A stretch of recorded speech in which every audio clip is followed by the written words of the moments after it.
said, yeah, why not?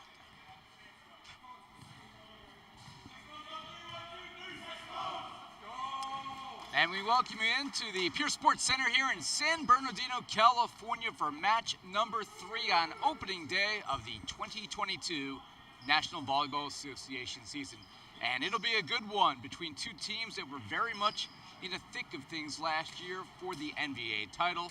Last year's runners-up, the Las Vegas Ramblers, taking on last year's semifinalist, the Southern Exposure. Ira Thor joined alongside Matt Prosser, two-time All-American here courtside. And on paper, you would think coming into the season, Las Vegas, quite frankly, maybe Texas, will be the two teams that are in the equation to battle for a title this year. But Vegas doesn't have all of its pieces this weekend, and some of its unsung heroes will be called upon to pick up a little bit more responsibility. Southern Exposure, well, they have perhaps even gotten better in some areas from a year ago, and look today to kick off an opening day win over a formidable foe. Well, should be a very good match for the Las Vegas Ramblers. Yeah, missing a couple of those key players that propelled them to the championship match in 2021. Meanwhile, today for Southern Exposure, they appear to have nearly their entire squad here, sporting some of the most colorful uniforms you'll see all season long here in the NVA. But Nishikian, Langston Payne, some very good players on the Southern Exposure side. Meanwhile, back to the Las Vegas Ramblers, Antoine Aguilar, Ryan Mather just getting back, the opposite hitter for Vegas from overseas where he had a nice season, and Tanner Maxwell will be running the offense there. There's a guy on the court, number 20. He looks vaguely familiar. I can't quite place him. I'm not too sure exactly where I've seen him before. Check the roster. Nick England is what they say. Sounds very familiar. I think he's that other broadcaster for the NBA, but he's apparently out there playing. So we will see Nick England on the court for the first time here this season. In a very long time, actually. I don't even know when the last time Nick's played in the NBA, but in all seriousness, you know, this is a weekend for Vegas where they are going to have to call upon some of their unsung heroes, and Nick certainly is in that conversation because they don't have Brandon Rattray. Brandon Rattray statistically was the best player in the NBA a year ago. He's still finishing up his season overseas, so that's going to put a heavy workload perhaps on Ryan Mather, but it also will cause players like Nick England to have to step up today. Let's take a look at the lineups as we are set to begin here in San Bernardino for Las Vegas. Number 1, Tanner Maxwell setting. He is your first server. Antoine Aguilar, number 5, is one of the middles. Libero is number 8, Ryan Schickling. Ryan Mather, number 14, is on the right side. Jordan Hoppy is one of the outsides, number 16. Of course, the aforementioned Nick England, number 20, on the outside. And in the middle, Joshua Duarte. Sean Dennis no longer part of the Las Vegas squad. He is playing for the Utah Stingers. And a chance for the Ramblers' other middles to step up. For Southern Exposure, they had a great second half to the 2021 season and emerged as a team to watch. Tyler Hubbard Neal wears number 1. He's one of their pins. Johnny Gomez, who statistically was the top passer in the NVA a year ago. He's a libero wearing number 5. Jen Sullivan, number 6. Lev Gershfeld will be on one of the pins, number 7, out of San Jose, California. Langston Payne, the 6'6 middle out of George Mason. David Specian will be the center today out of Pfeiffer University, number 17. And Evan Mcdonough, the 6'9 middle, one of their more experienced overall players, will be getting the start today. Tim Lurich, of course, still on the roster. Chad Mercado still on the roster. Kyle D'Agostino still on the roster. Eddie Mishikian as well. Some very experienced players between those. And don't forget Derek Sullivan. So guys you see out on the court today may not be your final starting lineup this year for Southern Exposure, but today they will look for perhaps the upset of the Ramblers. Well, they might not get a better opportunity than today to get that victory over the Ramblers. This is an inter-conference match, so take advantage of who's on the other side of the net and see what you can do on your side to come away with a victory. This is an American Coastal match for those who have not followed in the off season. Now with the addition of 2 more teams, the Seattle Sasquatch and the Colorado Kraken, who both made strong debuts here this weekend. Now 12 teams in the NVA. That is put away by Nick England, everybody. right out of the gate, first set of the match. And now with 12 teams, there will be a redivide of the league, American and National Conferences, and there are 4 divisions, so this is an American Coastal matchup. The first weekend and the 5th weekend of the season will be left for only divisional opponents, and then you'll have crossover in the 2nd, 3rd, and 4th events, beginning event number 2 on May 6th. So that is the tail of the tape, an early 4-3 lead for Southern Exposure.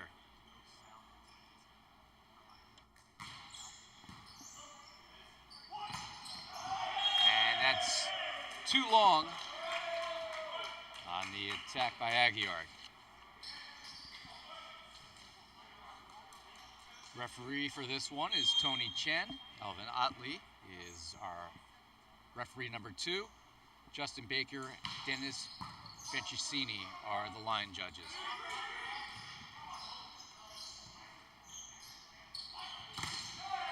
That's blocked back and it'll fall in. A double stuff for the Ramblers by Aguiard and Ryan Mather.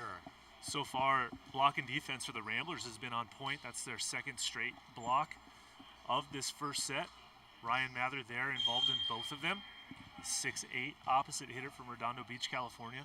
Just finished up another season of playing professionally in Europe. He was the top overall scorer in the Danish volleyball league, the Volley League. That is dug back over on 1. Chance here for the Ramblers to run, and Mather delivers. And Ryan Mather, who played in Finland in 2017 and 18, and then in Luxembourg in 2019 and 20. Last year, who was maybe the top opposite in the NVA, at least statistically you can make that argument. And he has had a tremendous year in the Danish league, and we expect him to carry that over to the 2022 NVA season. And when Vegas is at full strength, Matt, and they have not only a healthy and rejuvenated Ryan Mather, when you add Brandon Rattray to it, look out. Very much so, yeah. Very dangerous when you get Rattray and Mather on the same court together.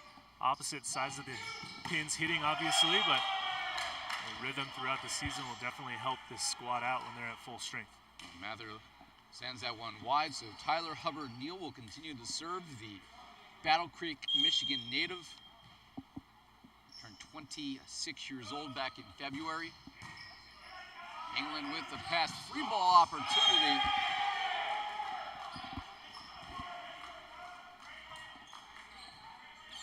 Evan Mcdonough making his presence felt, the 6'9" middle blocker from Florida, taking care of that overpass, even as the setter for the Ramblers was in the front row. Mcdonough just going OT on it. England swinging away. It's going to fall in for the kill. So Nick England with the side out. Southern Exposure had a 3-point lead prior to that, and we'll get a chance to see our broadcast colleague serve for the first time.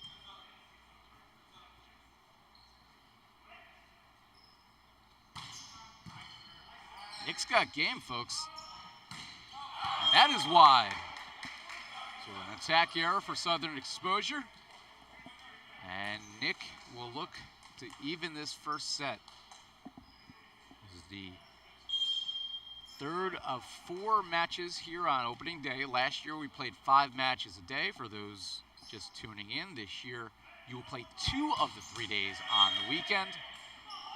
and have 1 day off. That gives you 10 regular season matches. We've also added 2 extra weekends to the schedule. So instead of having 3 weekend matches, well, 3 weekends with 3 matches each, we'll now have 5 weekends, 2 matches each, and then the top 8 teams will advance to the playoffs beginning in the first weekend of August. That could not be saved by Maxwell, and a side out for Southern Exposure.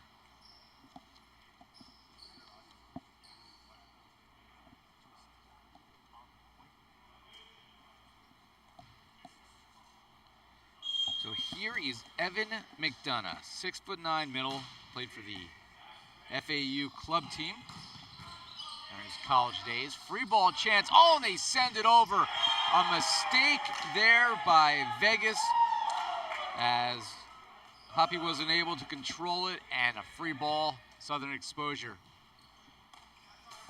They find themselves up by 4. Yeah, quick start here by Southern Exposure. Ramblers had a good start as well, but right now, Southern Exposure pulling away a little bit. And tooling the block, much needed side out for the Ramblers, is Jordan Hoppy. It's a big swing from Jordan Hoppy, his first time playing in an NVA event from Concordia University here in Southern California, the 6'4" outside hitter. Nice high swing against a 3-man block that time. Antoine Aguillard, Long Beach State product, 6'6". One of the older players on the roster. He'll be 33 this summer. It's crazy looking at somebody from 1989, born in 1989, and thinking that they're closing in on their mid-30s, but here we are. Vegas down by 2. Swinging away and getting the kill is Gershfeld. Lev Gershfeld, we saw him last year, really put in some good contributions for Southern Exposure, so glad to see him on the court now. Here's David Specian out of Cleveland, Ohio.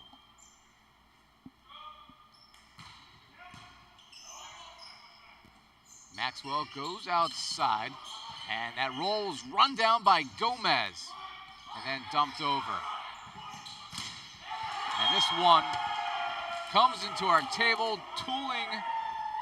No, it was blocked, not tooling, getting stuffed. We're the Ramblers. Ramblers having a hard time getting the ball past the Southern Exposure block, other than Jordan Hoppy, who was able to get that kill a few points ago, but that time, Southern Exposure getting a little payback.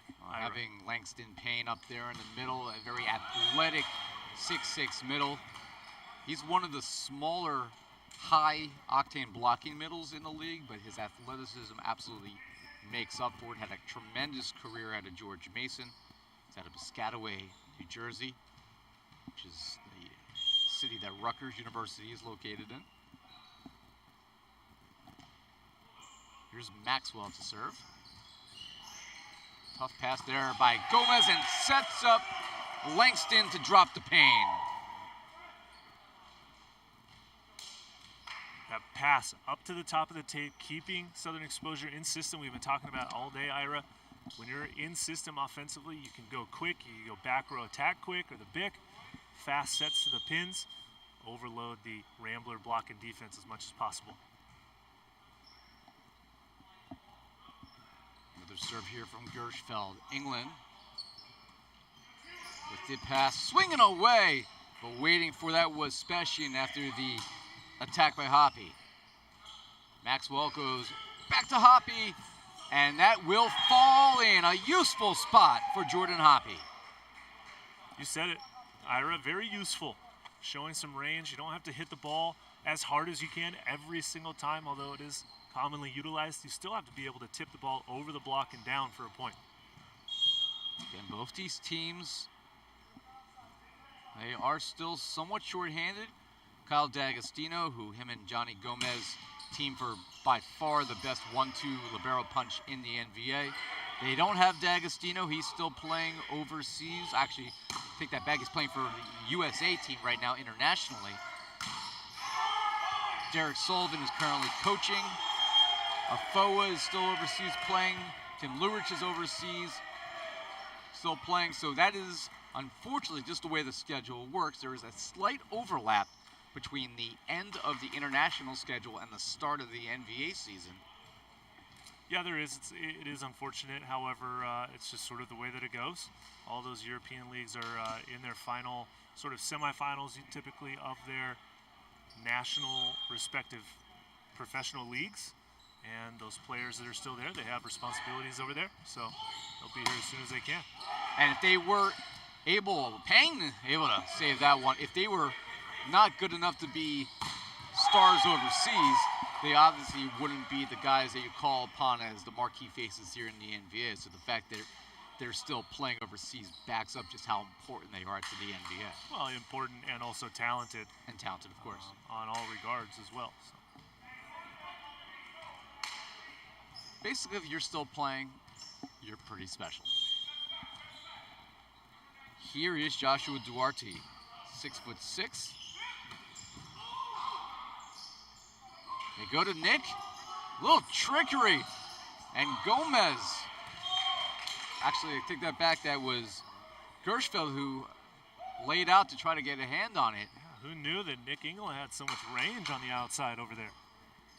Taking some speed off, going for the roll shot over the block. Southern Exposure thought they got a pancake on it, but no, our referee Tony Chen says, no, you didn't. Little tight with the pass, but set was brought back, and Evan Mcdonough with the result. And that will take us to a technical timeout here in game 1, 16-13. We'll take a timeout. Southern Exposure up by 3. Back for more.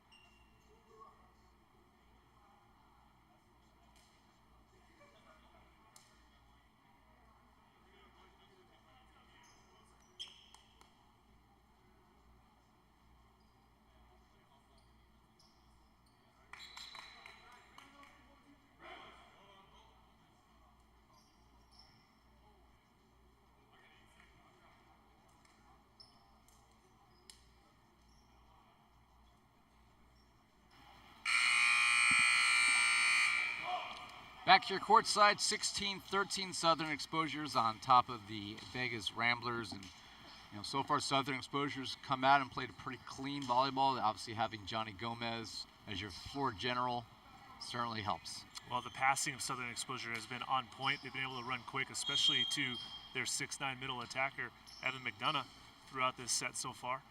So they've had a good start. That set down the line. Ryan Mather delivers. Well, that is a great set there from Tanner Maxwell to get that ball all the way through the antenna, giving Ryan the opportunity to turn down the line to score that point. Well, Ryan Mather last year was the #2 option. And, well, when you got Brandon Rattray as your Batman, you're good taking the Robin role. Hubbard Neal, and laying out for that one is a great dig by Ryan Schickling and Vegas. Oh, for now Vegas has a point, however, they are going to challenge, I think. I think that there's a double touch. This won't be a challengeable call, because they're arguing it was 4 contacts, right? Saying that the first contact came from Ryan Schickling in the diving libero, and then it was played up by Jordan Hoppy, right? However, that's not a challengeable call, so at this point it's just an argument with the referee, but there's nothing that can be done. The point's going to the Ramblers side, so coach should just give up on the argument and take a seat on the bench so we can get back to action here.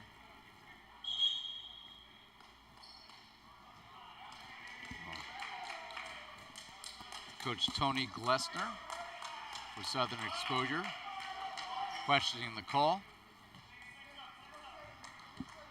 This team still with a 1-point lead, 16-15, but Vegas, with Ryan Mather serving, will look to try to continue to chip away.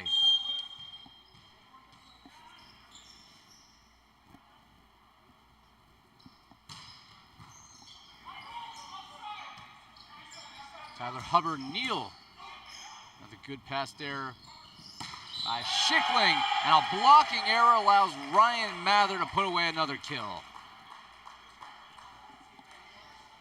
Well, Ryan Mather is off to a great start here offensively for the Ramblers from the right side. Front row and back row, just kind of getting into his rhythm, finding his stride. A little stronger than last season. Let's spend some time in the weight room overseas in the professional season there. And Ryan, let's say Mather's run will end here. Thanks to those of you watching this match around the country or around the world. I know everybody is tuned in primarily to see Nick England play and see if the hype lives up to the reality. There's the fan club in the chat here for Nick is amazing. He deserves every bit of praise. As Ryan Mather puts it away.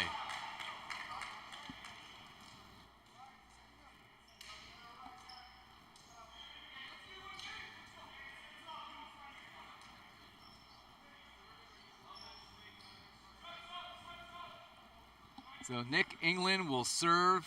Jacob Vanderbeek, he pointed out that Nick plays with finesse. Let's see if he can with the serve. Nearly drops in. An ace there. And Vegas is into the net. And that means we won't get to see Nick serve for another full rotation. So side out here for Southern Exposure. They'll bring in one of their more experienced pin hitters. And Eddie Mashikian had a great year last year out of Atlanta, Georgia. King College product. And he will come in to serve. Eddie will be 28 this summer. And a quick answer here for Vegas. Another kill for Jordan Hoppy. A big swing from the outside pin hitter that time, going hard cross court for the winner.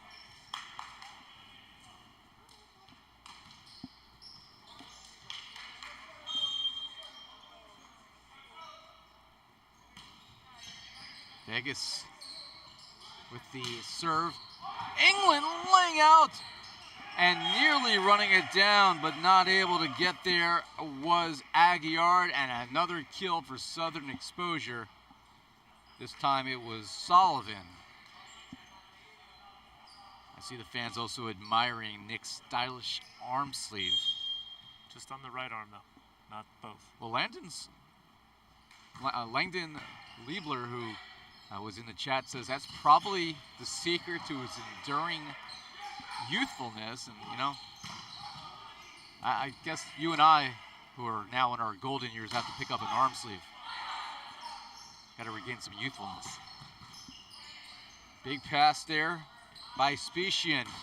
Southern Exposure. Mather was ready for it. Hoppy again, trickles off the net. Payne! And a great rally between these teams.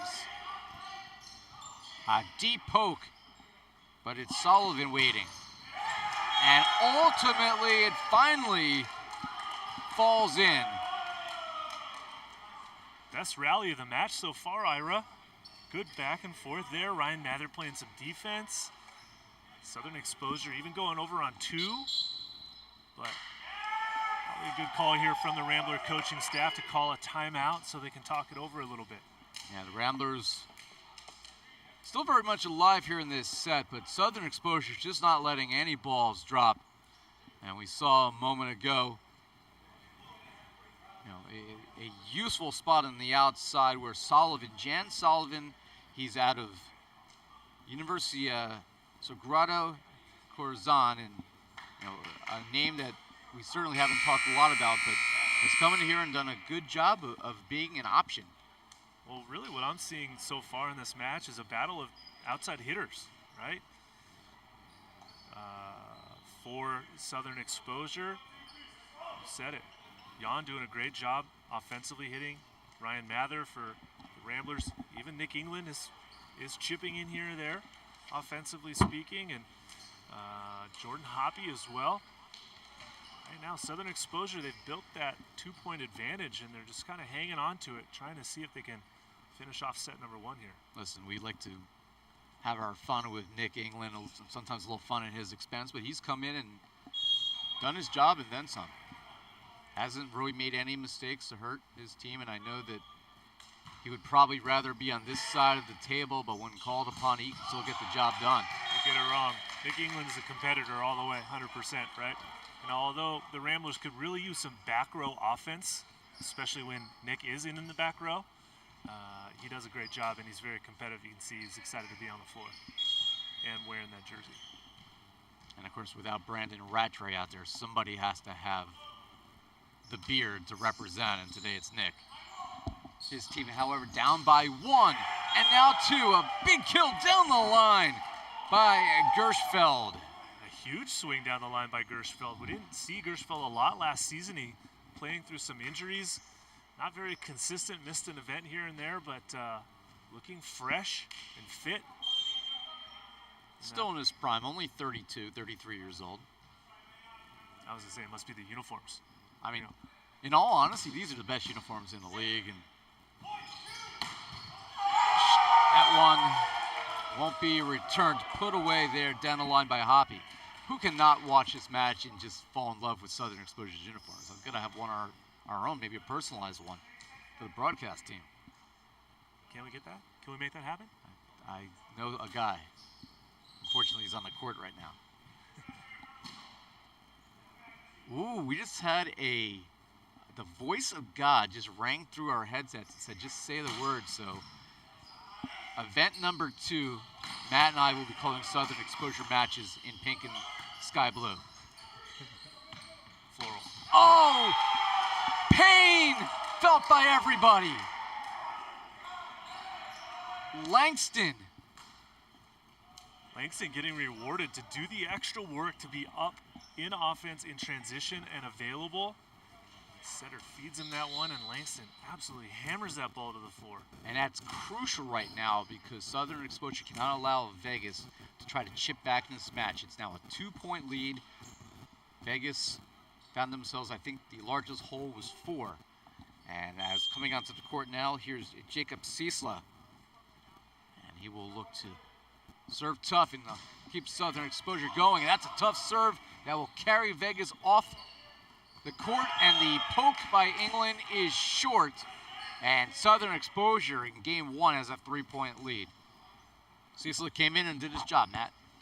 Ciesla played a little opposite last year. We know he's a good server. And I like this coaching move by Southern Exposure and also this timeout by the Ramblers. Yeah, Ramblers now have to try to slow this down and try to play point by point here late here in game number 1. This is a match that we had circled as probably our highlight match of the day, but our first 2 had some surprises, quite frankly. First match of the day, we saw the debut of the Seattle Sasquatch. I just love that name.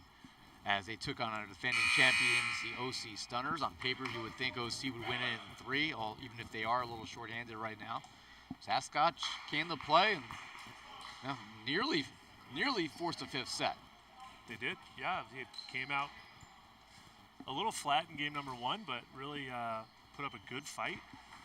But yeah, ultimately lost 3-1. Stunners pulled that victory out. And then in our second match today, it did go 5. And in fact, we nearly had a shocking upset. Well, it speaks to the parity of the league here. The NVA, the matches, the teams are also evenly matched. And I'd expect over to see on 1 and back in 1. Tyler Hubbard-Neal. And this is set point for Southern Exposure. Yeah, in that second match, it was the other expansion team, the Colorado Kraken, who were leading 2-1 over the Utah Stingers before the experienced Stingers finally came back with the Russell Holmes effect and were able to hold on and win in 5. Serving for the set, but Ciesla misses there. So a momentary reprieve here for the Ramblers. They still, however, trail 24-21. Re-entering and serving here will be Joshua Duarte.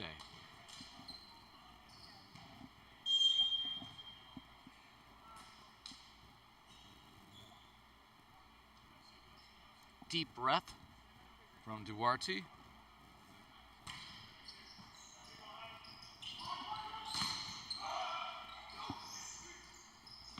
From the back row, and it's Hoppy getting the result.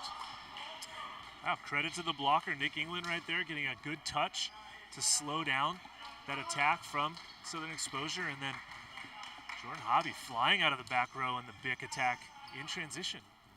So that's 2 set points staved off. Ramblers now down 2.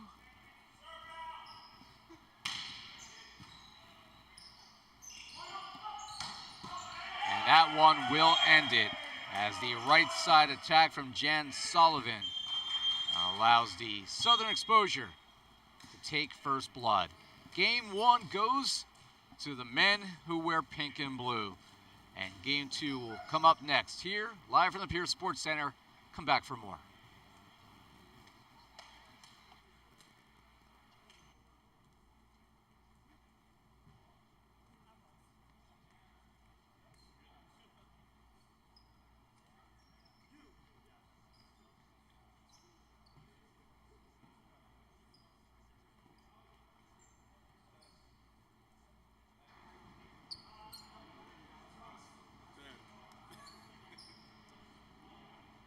You can toss a mic hit over to me sometime after the break.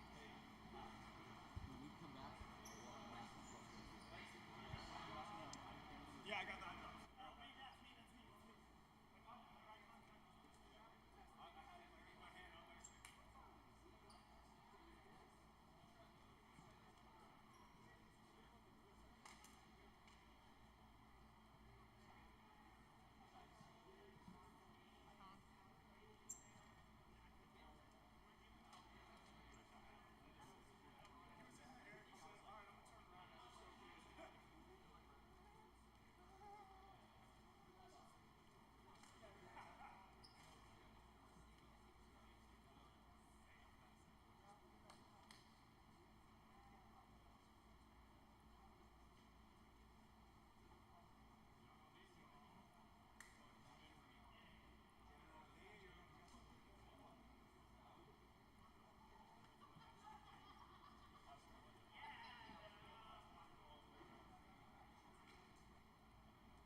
Back here courtside in San Bernardino, I'm Ira Thor. He's 2-time All-American Matt Prosser. If he can get an extra year of eligibility, maybe pick up a 3rd All-American honor. But we're courtside here for our highlight match of day number 1. And for Las Vegas, they're going to look to find some answers here because Southern Exposure just found ways to cover balls that would have normally have been falling in on a first weekend. Teams are usually not this sharp. But Southern Exposure has been a team that's come in and looked like they haven't missed a beat since the end of last year. Yeah, they brought their full squad and they came out of the gates ready to go, and they're giving the Ramblers everything they can handle so far. So Noah Chest has a in-between set report. We'll send it over to our new sideline reporter. Yeah, guys, on the exposure sideline, the vibes are about as good as the jerseys. Everything's very relaxed. They're having fun. They're laughing, and they're super complimentary of each other's play, distributing that offense very well. Over with the Ramblers, while it was a very close finish, they're feeling it took them a little bit of time to really find themselves in that first set, and they got stuck in serve-receive a little too often, making it that multiple-point advantage for the exposure, hoping to turn it around in this one. Guys?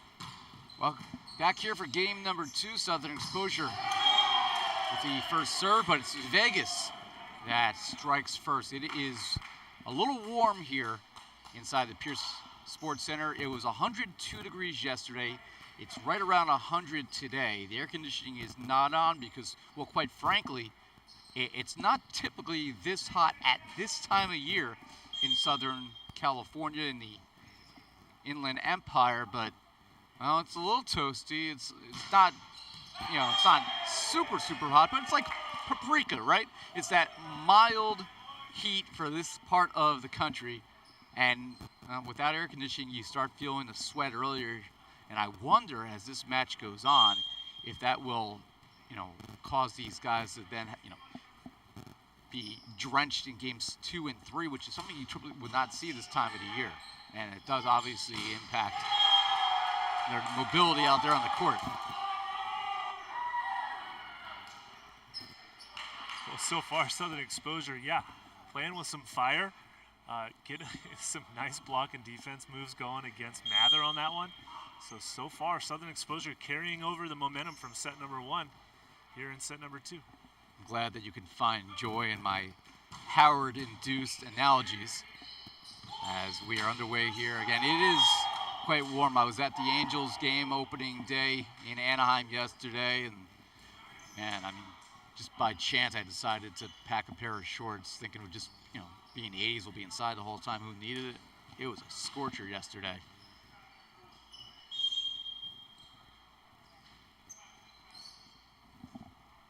Two here in game 2.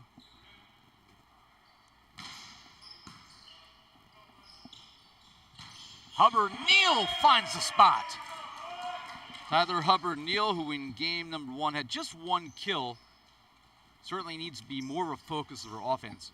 Yeah, Tyler Hubbard-Neal really coming off of a great season last year, carried a big offensive load for this squad, Southern Exposure, but hasn't had to be too involved yet today, but look for that to change here as we continue throughout this match. He's a bit of a streaky player at times, but when he's on, he's very difficult to slow down. And that one is too long by the Ramblers. And Southern Exposure with the early 2-point lead.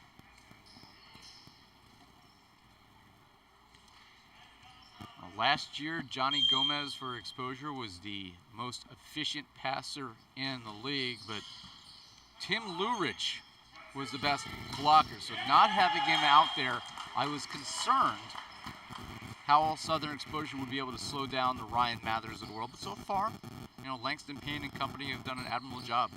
Yeah, they have.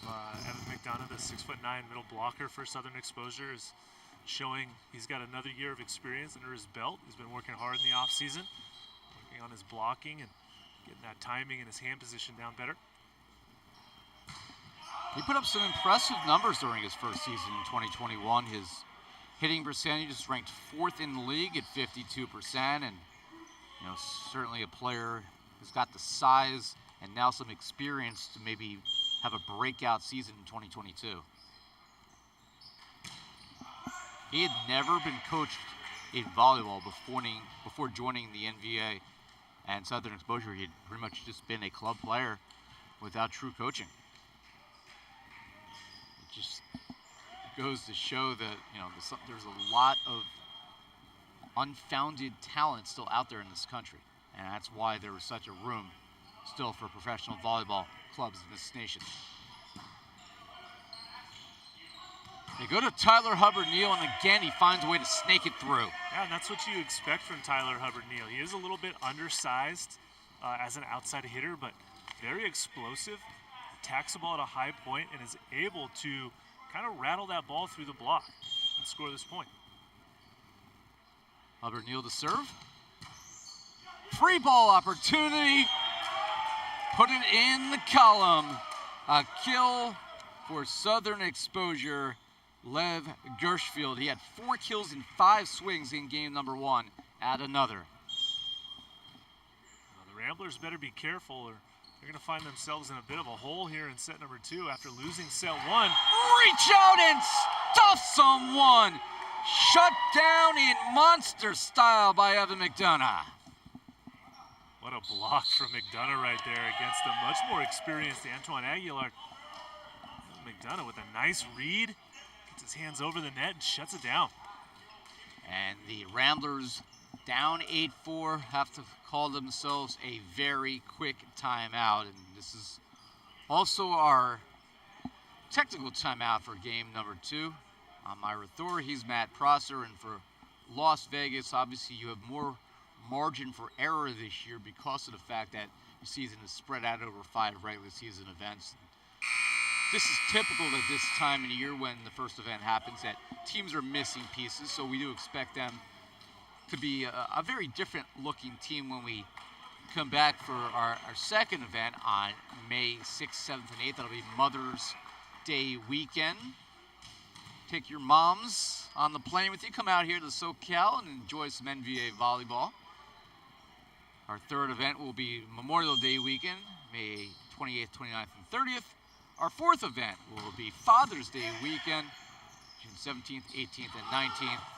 And then our regular season will wrap up July 8th, 9th, and 10th, leading to the NVA Championship that first weekend of August, beginning on August 5th with the quarterfinal round.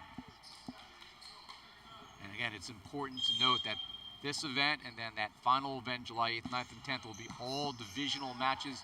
And that's key because the first place team in each division will qualify for the playoffs, and then the top 2 of the 4 remaining teams in each of our conferences. It'll be a fun summer of volleyball here at the NVA, Ira.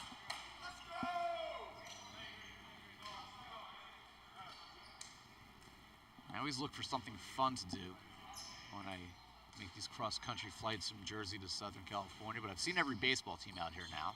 I've seen, with the exception of Yosemite, and that will take like a week to do, every national park. You're shaking your head. I shouldn't go? Well, you should. Yosemite's an absolute gem. I shouldn't go by myself, though, you're saying. You're not going to be able to go to Yosemite and slam it into a weekend of volleyball. No. You would definitely need to take a week before or after to drive up there, check out all the scenery. I feel kind of guilty, though, doing it by myself. Meet a couple bears. Need to bring some friends and some beers. There you go. Vegas trying to chip back here. Maxwell to serve. That pass by Hubbard Neal was off, but getting the bounce back for the kill here is Jan Sullivan. Quite a swing right there, just with some absolute heat behind it. Sullivan taking care of it. It was a little out of system, but really being aggressive. High off the hands and getting it out of bounds. He was our workhorse in game 1. He had 12 total attempts, hit at a 33% rate with 4 kills, but he could be even more productive. Southern Exposure is going to be a tough out this weekend. And he gets another kill as we call his number. Blocking error regardless on Las Vegas. Quick arm swing that time for the point. Southern Exposure doing a nice job covering their hitters, working together, taking care of the ball, and trying to make a better option and opportunity for their team. They lead by 5 as David Spechian drops back to serve. Well, the fans say Spechian still got it, but he missed it there, but his team still with a healthy 4-point lead as Hoppy drops back.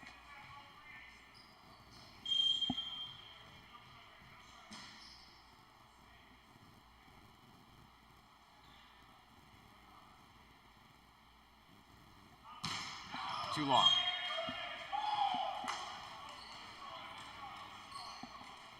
Now stay with us after this comes to a conclusion. Our final match today will feature the Texas Tyrants, who very well could be a sleeper to win the whole thing this year, and the LA Blaze. Good pass there by the Ramblers, and England can't get it to fall. A double block led by Langston Payne. Oh, nice healthy swing there from Nick England, but Langston Payne with a little bit of a delayed block. Gets the ball to go up in the air and then falls deep into the court.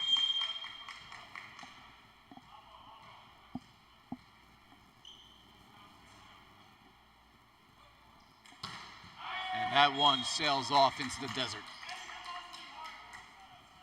Bit of a miss hit that time from Gershfeld. He's trying to be kind when he said sails. That looked like an Ira Thor serve. Fun to watch. Not much of an outcome. Here's Duarte to serve. Gomez had to take that one. Too close. And cross-court finished again. Jan Sullivan has been a much more efficient player in the second set. Yeah, absolutely. For the Ramblers, they have to close off that cross-court attack line. Antoine Aguilar with his right hand has got to cut that back to the middle of the court and not allow Sullivan to keep swinging angle for the point. And that is where you do miss the 6'11" presence of Sean Dennis. Dennis obviously wasn't as involved offensively last year there in the run for Las Vegas because he didn't need to be, because you had the Ryan Mathers and the Brandon Rattrays of the world. But his 6'11" frame made offenses really think hard about what their offensive options were. They don't have that anymore. At least not right now. Would be surprised to see some additional pieces in the middle this year for Vegas. That's run down by Mather. And Schickling can't get it over initially, but a touch by England. Mather with the touch, but the free ball right into the wheelhouse of Jan Sullivan, who is putting up numbers. 15-9, Southern Exposure running away with this second set. They really are, Ira. They're just playing a little bit more consistent brand of volleyball than the Ramblers are. Block and defense for Southern Exposure has been good. Serving from both sides has been a little bit suspect, questionable. A few too many service errors, but really Southern Exposure doing a nice job in transition, scoring some real points when they get the opportunities. So here's Nick England. We have some video of him stretching prior to the match. See it on my Instagram story feed at Ira P. Thor on IG, and tag the NVA in it because it's important to have this video for historical purposes.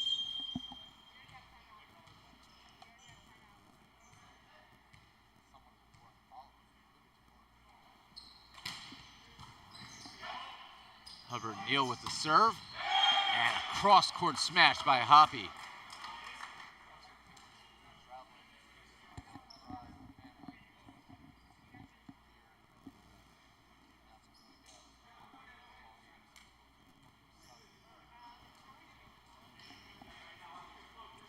Jordan Hoppy doing a great job offensively for the Ramblers.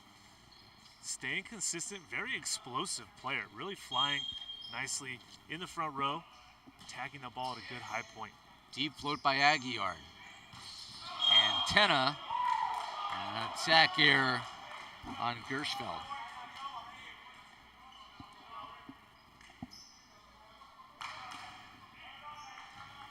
So Aguiar will continue to serve. It is a 4-point deficit now, was as many as 6, but Las Vegas has to find a way to string together 3-4 points in a row. Well, it's going to be traded. hard.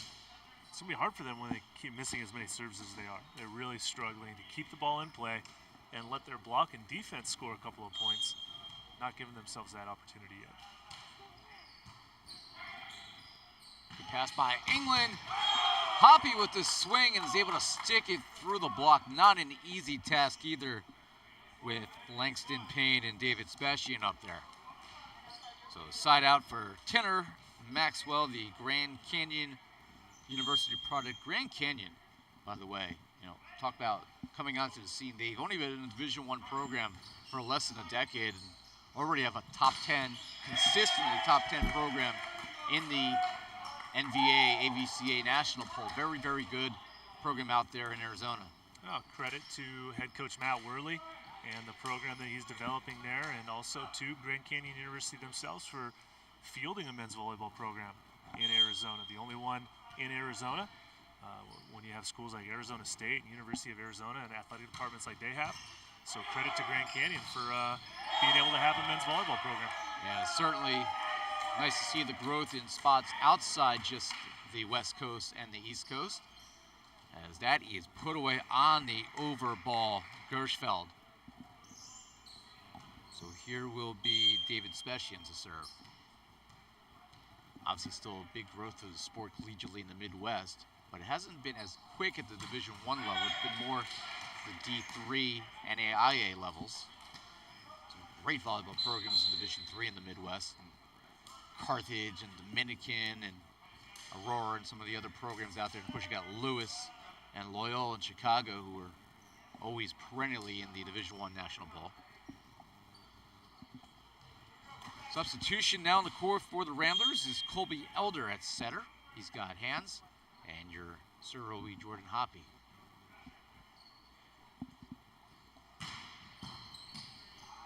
Gomez up for the task there, and 2 on the block for yet another kill. Jen Sullivan, get that man a box score. Now, one of those statistics that Johnny Gomez doesn't really get credit for, but that pass was right on the money where it needed to be after a great serve from Hoppy. Johnny Gomez continuing to show why he is in the running for one of the strongest liberos in the league.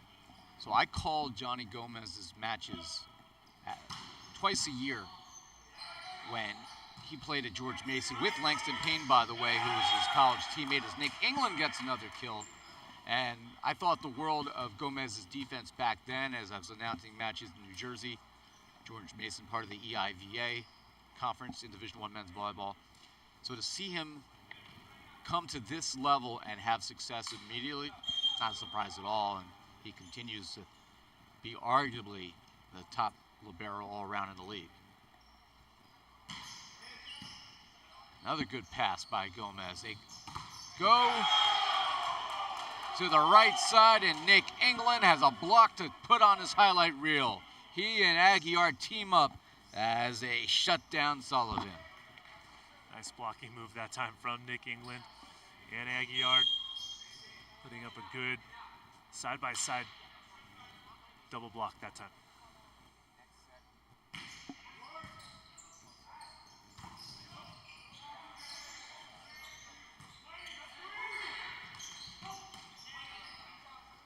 Gomez with the back set, he could set 2. Tyler Hubbard nearly the outcome.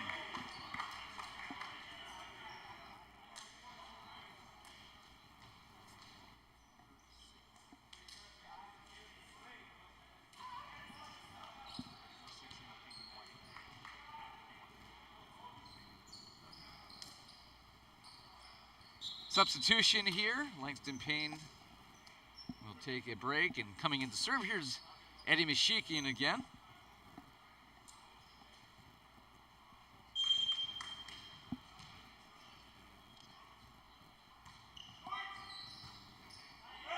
Free ball opportunity, and look at Mcdonough fly.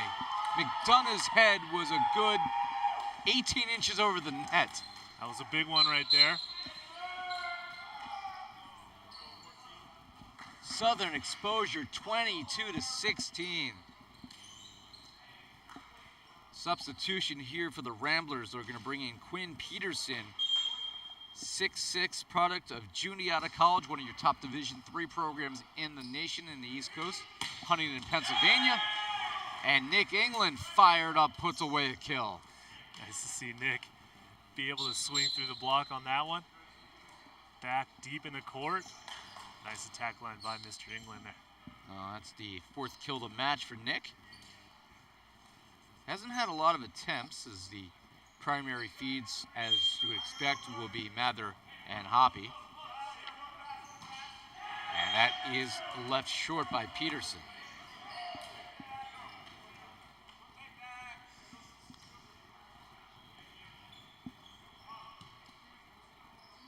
So here is Jan Sullivan, and as good as his uniform is, his shoes. Man, you can see those from outer space. And that is stuffed down by Tyler Hubbard-Neal. And it sails out of play, 24-17. Vegas is going to call timeout, but they have a hill to climb. So Matt, the set's going to go to Southern Exposure for Las Vegas to have an opportunity here in Game 3 when we see this one wrap up. What's going to have to change? Well, for the Ramblers, they've got to pass the ball better so that they can run their offense. A few too many overpasses, that's hurt them. Some overpasses and then passes way off the net. So they haven't been able to run anything in system since the beginning of the match, basically in the first set. So a little bit of work to do for the Ramblers. They've also missed a few too many serves in this set, and that's hurting them, giving them the opportunity to get some real points on their blocking defense. Ryan Schickling is... Oh, hey, look at that haircut there. That is an incredible fade there by Jan Sullivan. All right, so he's certainly in the running here for the best opening weekend haircut in the NVA. He looks to serve for the set, but this one is too long. He thought that was in, and they are going to review it. Tony Glessner comes over, has the green challenge flag, and will challenge whether that was in or out. You gotta give him some practice. It's never gonna get better if we don't give him opportunities to get better. Tony's got to use it or lose it. You have 3 timeouts. You can't take them home with you, so why not? And you know, if you got the best haircut in the NVA, you want to have the stats to go along with it.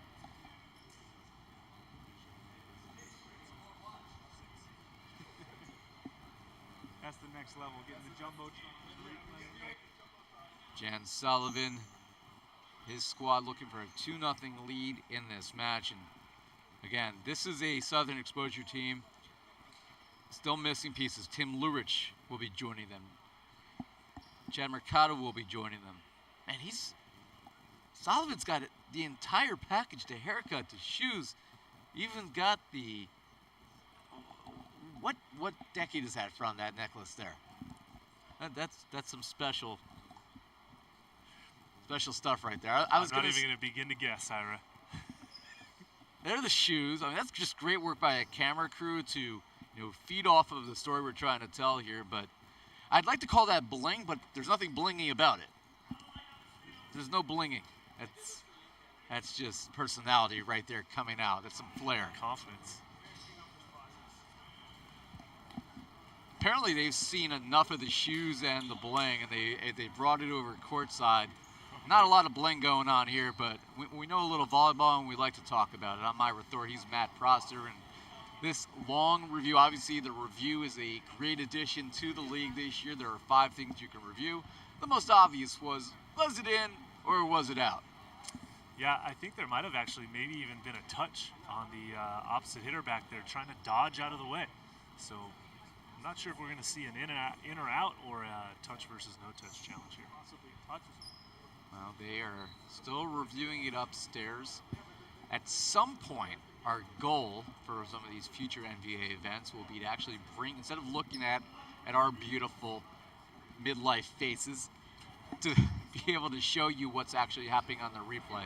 It's a brand new replay system, obviously the first time it's ever been used because we haven't had any live action this year, so they are eventually going to patch this into the match, but they have reviewed the play, and what is the call?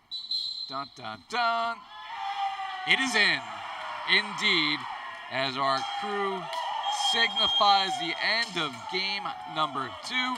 Elvin Otley, our referee 2, says that is an ace for Jan Sullivan and a 25-17 for Southern Exposure. They lead 2-0. They'll look to close it out in 3 sets when we come back here in San Bernardino.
Las Vegas is going to need to try to find a way to put together some kind of an offense right now. We look at the numbers, and the hitting percentages aren't bad, 44%, 47%, but right now Southern Exposure's been able to score points in the moments where they needed them. Yeah, just too many weapons for Southern Exposure. The Ramblers have been able to start each set off very well, running quick, getting that offense to the middle of the court established, but then they have lost steam through each of the first two sets. So Southern Exposure, don't change anything. Keep doing what you're doing and see if you can get out of here with a 3-set sweep. And that's a nice start by Jan Sullivan there. Well, Sullivan, who's got the full package, the looks, the gear, the 1992 necklace. I think that's when it's from. But he now has 10 kills, which is by far a match high. He's been quiet of late as Lev Gershfield. Haven't really heard much of him, as he had 7 kills. He's hitting 78%, but he's been kind of absolved into the shadows here as Sullivan has taken over. Yeah, Sullivan's taking a lot of the offensive pressure off of his teammates' shoulders and taking care of business on his end quite a bit. Hoppy, nearly an ace here. Gomez pulls his back and ends up ending up being a great set there for Hubbard Neal. The swing by Mather will fall in. So Ryan Mather picks up his 9th kill in only 16 swings.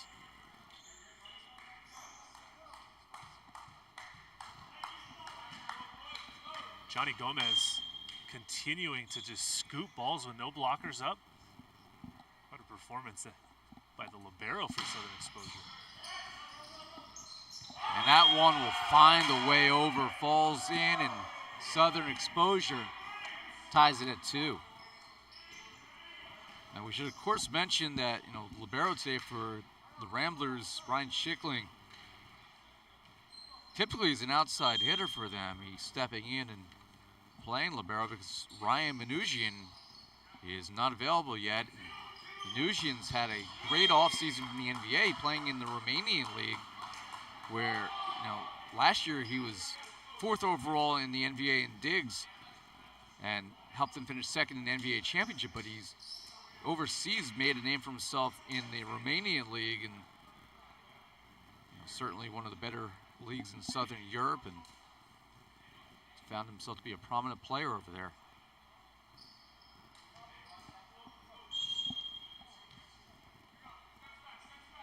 Can't stop looking at that haircut, by the way. I'm glad I pointed it out to our camera crew, because now they can't get enough. As Hubbard Neal one more time. That's his 5th kill in 10 swings. So many weapons for Southern Exposure. Really, every single player is contributing offensively, and Johnny Gomez, who can't play offense, is doing his job nicely, digging balls and passing nails. Oh, Johnny Gomez has one job, and sometimes that you have one job statement becomes a meme online on social media. The one job he does, he's done to near perfection out there. If you want a picture-perfect look of what a libero at this level should be like, it's Johnny Gomez. And again, he's not the only libero they have on the roster, because they have D'Agostino, who's playing right now with the national team. So when you don't have Gomez, you have D'Agostino. You can't go wrong either way. Yeah, Johnny Gomez played a little outside hitter last year because of D'Agostino being the starting libero for Southern Exposure. So, kind of a two-sided threat if you're Johnny Gomez. Who says being rich can't bring you happiness? They are a rich, deep roster, and talking about how the Texas Tyrants might be the sleeper to win it this year. I don't think we can sleep on Southern Exposure, folks. This team might be for that other team that you have to look out for this season, and I'm becoming a bigger fan by the day. Well, wait till you see the Tyrants, the uniforms, you may become an even bigger fan by the end of the day. Wait a second. Is there another uniform we're going to have to ask our executive producer for? Tune in at 6 p.m. and find out, Ira, for the last match of the day. That is a healthy tease there, young Matt Prosser. Off the net, and sent over, saved there by Spechian and friends. This is run down by Hubbard Neal. They don't give up on any play. The roll by Mather is collected and then sent over on 2. Spechian with the dump. David Spechian from Cleveland, Ohio, played at Pfeiffer University, Division II program. I think Pfeiffer's in North Carolina. Gomez with the touch. Swinging away is Lev, and that's blocked back. Another attempt by Gershfield, and he slips it in. Well, the defensive issues continue to carry on for the Ramblers. They can't block the ball. They got to protect that angle, and then their back row defensive team just not really in the right spots to get the digs that they need. 7-4 lead for Southern Exposure as Hubbard Neal walks over to the ball cart to find the ball. He doesn't like the first one. Not enough air. Maybe there's some slime on it. You know, it's a little warm in this building. Well, there's definitely some slime on it. I mean, if I was Tyler, I'd probably be picky too. Don't blame him. Big swing down the line, destroyed by Ryan Mather. Now Ryan Mather continuing to score points from the right side for the Ramblers. He's flying out of the back row. A good connection there with Tanner Maxwell, leading him into the court. Here is Nick England. America's favorite outside hitter. Free ball opportunity, and Hoppy. Actually, I take it back, it was Duarte, I think, who had the finish there. No, I was right the first time, it was Hoppy. Well, a rare overpass from Johnny Gomez. Haven't seen that in I don't know how long, but if you're a fan of the Ramblers, you like to see that. It's the first bad pass I can recall the whole match by Southern Exposure. I was looking right into the camera, so I got blocked there. I couldn't tell if it was Duarte or Hoppy, but Hoppy was the one who got that. And England thought he had the ace. The officials say no, it was long.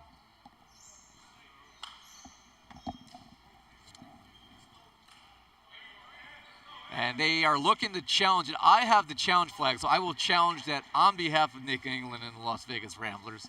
I've always wanted to do that. There you go. Check that off the list. On my life list. You know, I wanted to go to an Angels game, did that yesterday. Wanted to challenge a play, did that now. I want to play in a match, but America doesn't want to see that. If the challenge is wrong, is that on you now? Hashtag best life.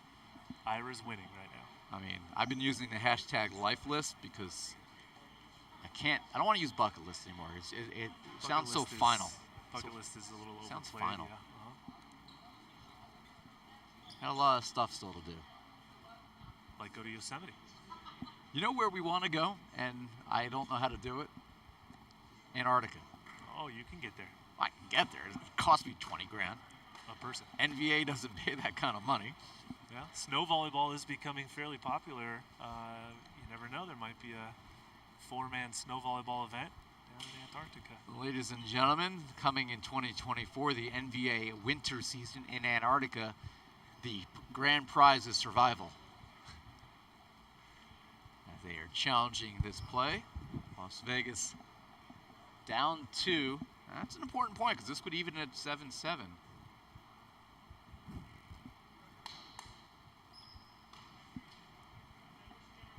Yeah, I've looked into that. You know, you got to fly to southern South America. I want to say it's Chile. And you take a cruise down right into the glaciers. You got to do it in the summer, of course. Right. The Antarctic summer where it's a modest 2 degrees. Sure. You know, rather than 102 below. Well, there's not a lot of round-trip flights from New Jersey to Antarctica, or Los Angeles to Antarctica for that fact. Nick England, named after our country, gets the ace. He could not be happier. A challenge, that is the Ira Thor challenge. You are welcome. Finally, the broadcaster makes the contribution to the team. We got to help out our colleague here. You know, Nick's got to have a plus stat column, and he gets the ace. If he's fired up and get another. Evan Mcdonough too much. So Mcdonough with the side out. Gives Southern Exposure back the 8-7 lead.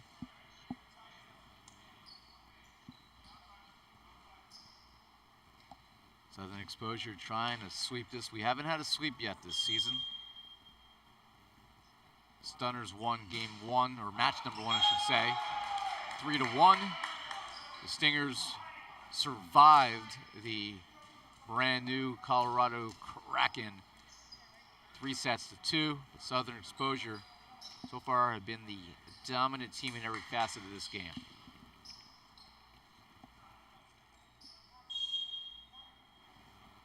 So here's Duarte to serve.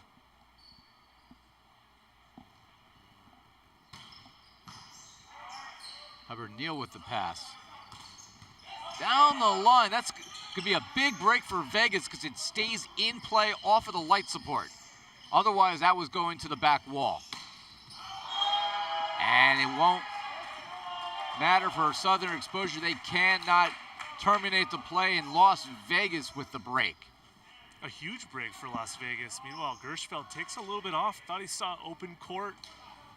Slowed his arm swing down, but ends up with an error. So it hits the beam and goes back towards the court. You can't see, obviously, the ceiling if you're watching at home, but bounces off a light and comes right back down.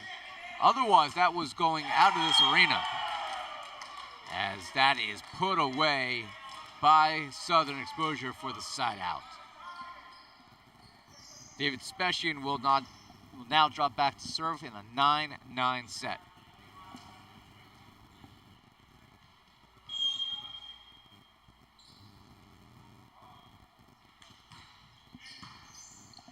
Good pass by Nick, and the delivery by Hoppy.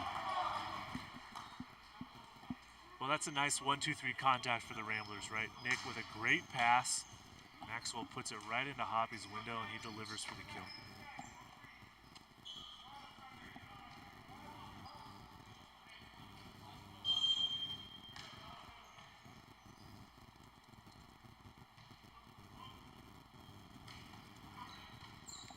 Served by Maxwell. Southern Exposure trying to answer back, and they do another kill from Jan Sullivan. His had a tremendous debut here on day 1 of the 2022 season. Some of these new faces that we hadn't seen in the league before. Jan, one of them, really making a good name for himself so far. The league is continuing to grow, and more talent coming in each event. Interesting to see the surprises that are in store Mother's Day weekend. We're back for event number 2. Gomez with the pass. They do the back set to Sullivan. Comes over on 1.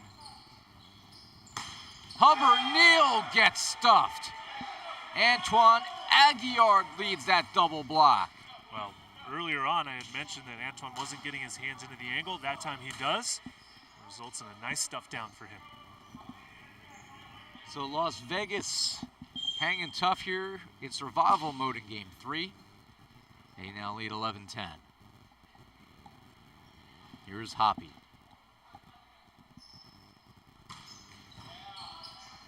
"25 years old is Hoppy.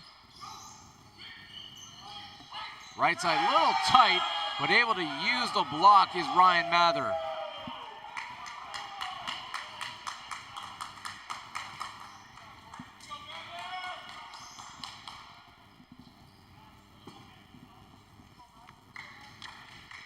Las Vegas opens up a 2-point lead.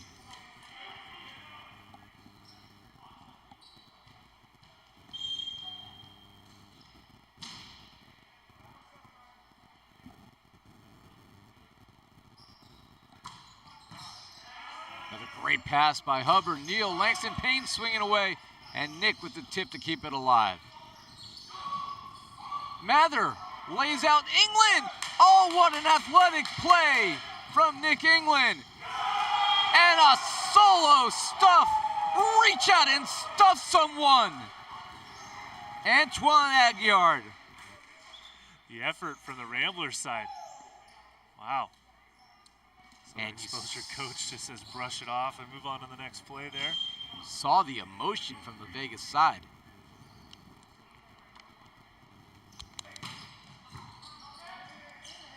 That clips off the HVAC system. We're glad it's actually being turned on because it's hot in here.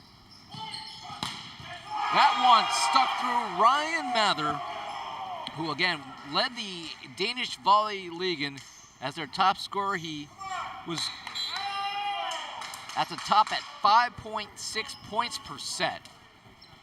It's an incredible ratio, and with a short-handed Vegas side trying to bounce back here, they find themselves in front.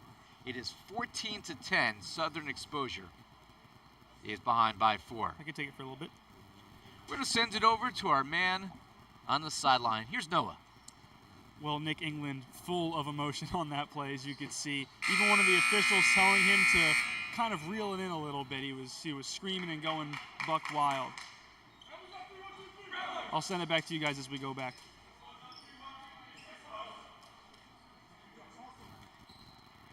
Thank you for that, Noah. Nick England is a fountain of youth, and he's energizing his team. Now, the word on the street is the energy is derived from his arm sleeve. See if we can get a look at that from our crew as teams retake the court. And it'll be Jordan Hoppy looking to continue the run.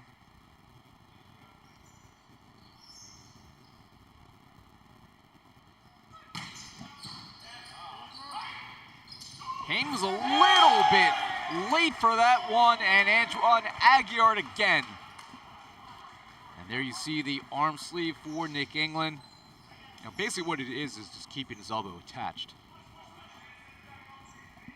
Medically proven to keep your elbow attached at the joint and also add a little extra wrist snap at the top of your swing.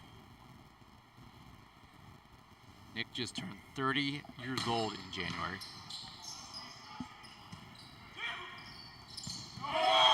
Again, another block. This time it's Ryan Mather teaming with Antoine Aguillard.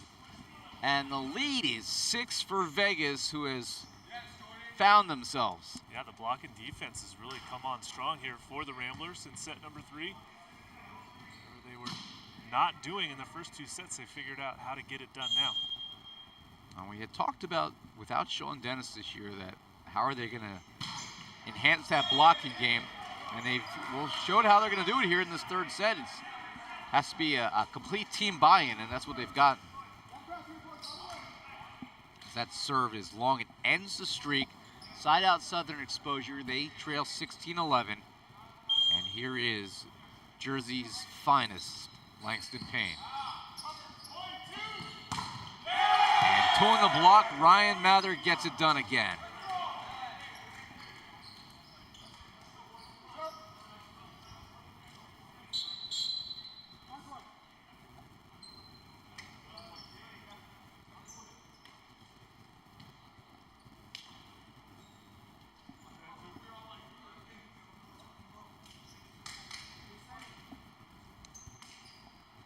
So a substitution here for Las Vegas. Colby Elder will come in. Aquinas University product, 6-foot setter.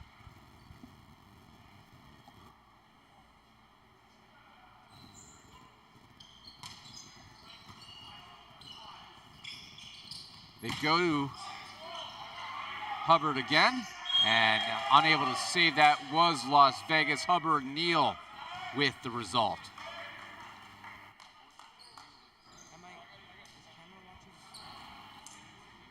Yeah. How am I supposed to get on that? Oh, it's not live on that. Maxwell goes back to Mather, and he gets the kill. Wouldn't have mattered anyway, because right on top of that one was our floor umpire, Elvin Otley, who keenly eyed the net violation. Well, really nothing going Southern Exposure's way in set number 3. A response here from the Ramblers. Can do no wrong. A 6-point advantage here late in set number 3 now. Well, we expected Las Vegas, even shorthanded, to wake up eventually, and they have here. And Southern Exposure, first time we've seen any kind of a chink in their armor. Now, calling for a net violation was David Spesci, and he says, hey, Las Vegas got the net there, folks. And it'll be interesting to see if they challenge this. Tony Glessner chooses not to. He'll save it for another day. Mather with the serve. Over on one and put down by Duarte. Wow, the service pressure from the Ramblers and Ryan Mather really helping them score these points right now. I think I just got my first look at the Texas Tyrant uniforms, and if that is the case, that is magic. We just got Southern Exposure t-shirts delivered. I mean, you ask live on the air and you get gifts. This is tremendous. Maxwell able to run it down, and for the result, the kill. Wait a second, officials say not so fast. Mather thought he had a winner. I thought it was in as well, but officials say, nah, not so fast. Yeah, confident call there from the line judge. No real arguments, so play stands. This is a nice looking shirt here, right? I look good in pink. I have 2 daughters, so they will appreciate me wearing that. Here is Nick England. A spry young chap.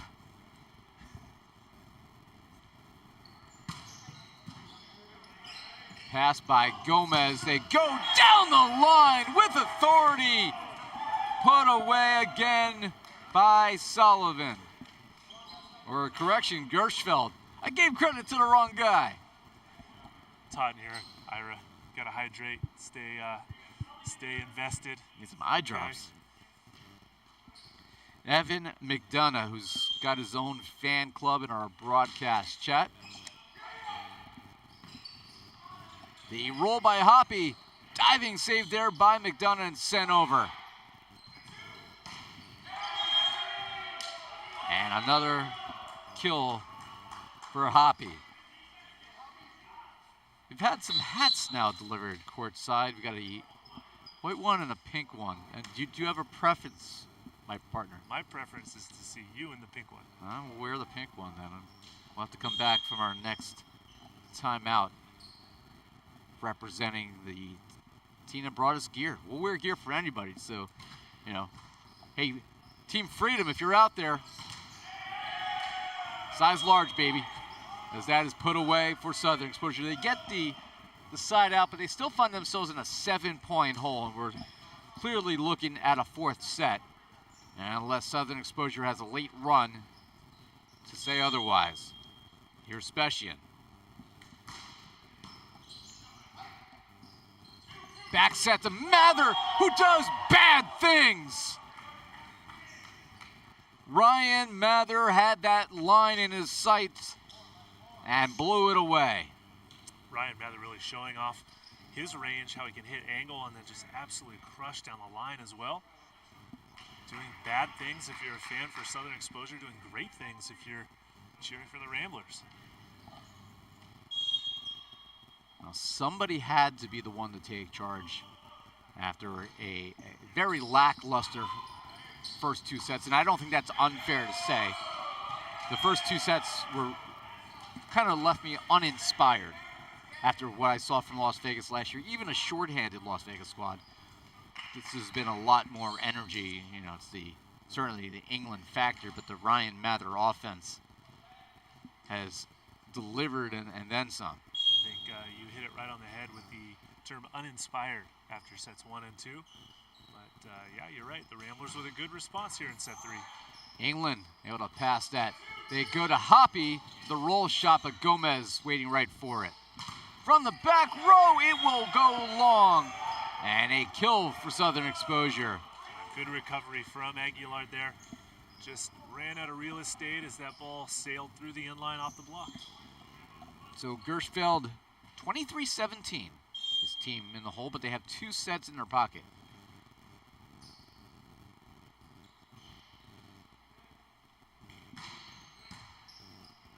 Right on the money is that pass, but the block slowed it down.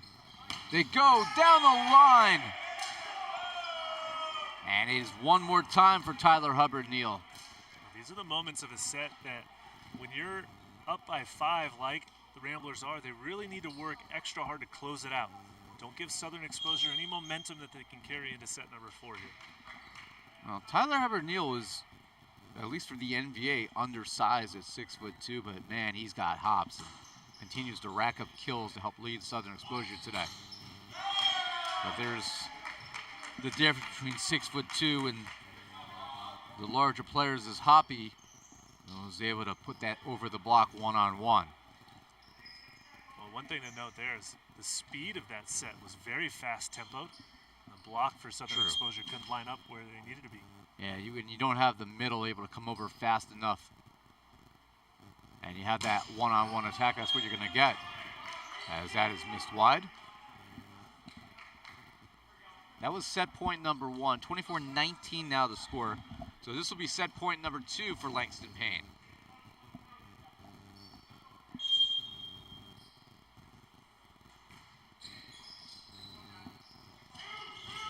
Mather. This will be kept on the court by Payne, but McDonough couldn't track it down, and the Las Vegas Ramblers won't get swept today on opening day as they take game number 3, 25-19. Southern Exposure still on top, 2-1. We'll take a break, come back for set number 4 here in San Bernardino. More to come here in the desert.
I'll do a live camera hit after this break.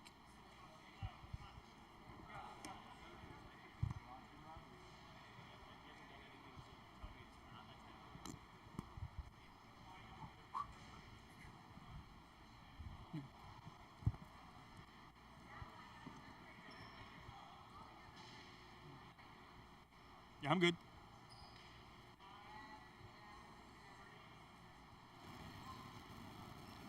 We're back here courtside. I got swag. I've never looked so good in my life, but not about me. It's about Noah Chast, our sideline reporter who's got some good information for our audience. Well, I'm definitely jealous of the swag you guys have, but the swag the Ramblers were able to find, their coach told me it just took them a little bit to warm up, but the biggest key was their serve receive. Now, on the exposure side, they knew they would be challenged at some point, and they were going to have to fight back, but the way they finished that last set, making a bit of a comeback, makes them confident they can put it away right here, right now. I'll send it back to you guys. Now we're back here at courtside. I'm not going to take this hat off until Las Vegas brings over one of their own. I mean, I think I look good in pink. Yeah, it does. It's good. It suits you. I mean, you got one too. I mean, we got these T-shirts. You know, there's some good swag, and you know, fans who do want to get some of their own will tell you throughout the weekend how you can come up with your own Southern Exposure or Colorado Kraken or we see the Texas Tyrant uniforms later. I think that's going to blow the hats off of everybody watching at home.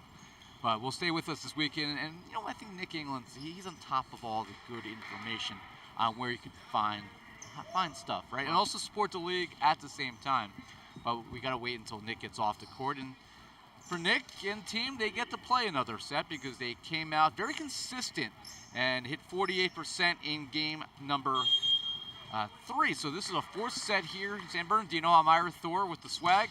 He's Matt Prosser. Of course, Noah Chass with us on the sideline.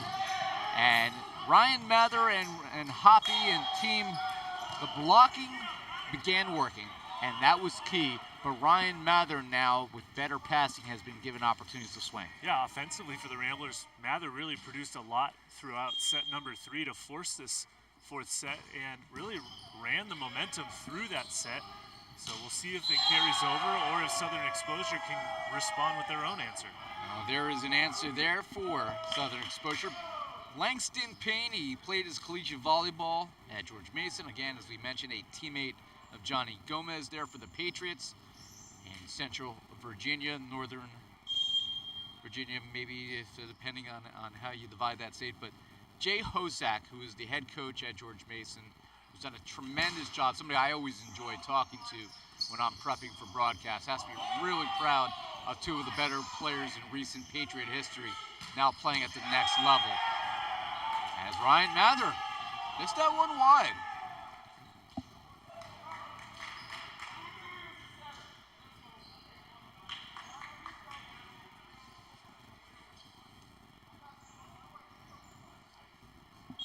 And the ball over to Lev Gershfield of San Jose, California. 33 years old. And Aguiar drops bombs. A huge cutback turn that time from Antoine. Really nice to see him change up his attack lines up early and able to cut that one back. Aguiar from my partner Matt Prosser's alma mater, Long Beach State. Long Beach State, potential national title contenders this year in D1. I don't think they're going to get it done. I think it'll be Penn State, but hopefully my prediction is not going to jinx the Nittany Lions, or Matt would actually be very happy if I was wrong. Well, look, Penn State's a good, strong team. They've got some very dynamic and athletic players, but I just don't agree with you in the fact that you think they'll win the national championship, but we'll see. I want to see an East Coast team take the title. I got that little bit of that East Coast bias. I think we have the best time zone. Diving dig there by Hoppy to keep it alive. And then Nick England gets the kill because Southern Exposure took the net. Well, the Ramblers still playing with some good fire to start set number 4. Still have a long way to go if they want to force a 5th set. The Rambler fans in the chat on the broadcast are certainly trying to will on the Ramblers. They have a big following, maybe more so than anybody in the league. Southern Exposure, they've been dynamic today. Gomez tries to set up Hubbard Neal. Schickling's ready for it. England tried to get the redirection. Hubbard Neal can't get it to fall. Another chance here for the Ramblers. Ryan Mather has the answer.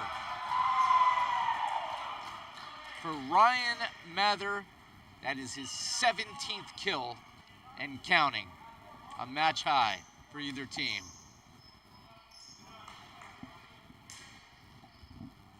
And he will serve Las Vegas up by 1 early here in the 4th set.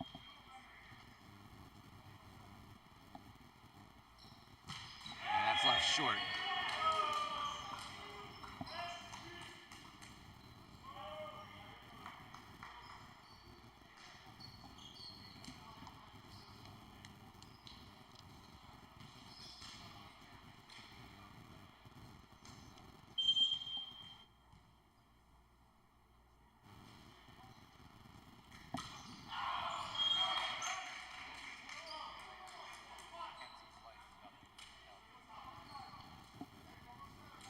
So Nick England will drop back to serve as the team's trading points. It's 5-4. Yeah, I'm getting a good look right now at this Texas Tyrant uniform. I feel really, really bad in advance for our entire stats crew because I don't think there's actually numbers on there. There are, but they tend to blend in, it looks like, a little bit, if you catch my drift. I mean, blending in, but I mean... Do you guys not like candy canes? I think if the Tyrants get lost in the Amazon jungle, they are safe from anacondas. Can't find them. They blend in with the foliage. Fans are home are just going to have to wait to see it with their own raw eyes. By the way, get some sunglasses.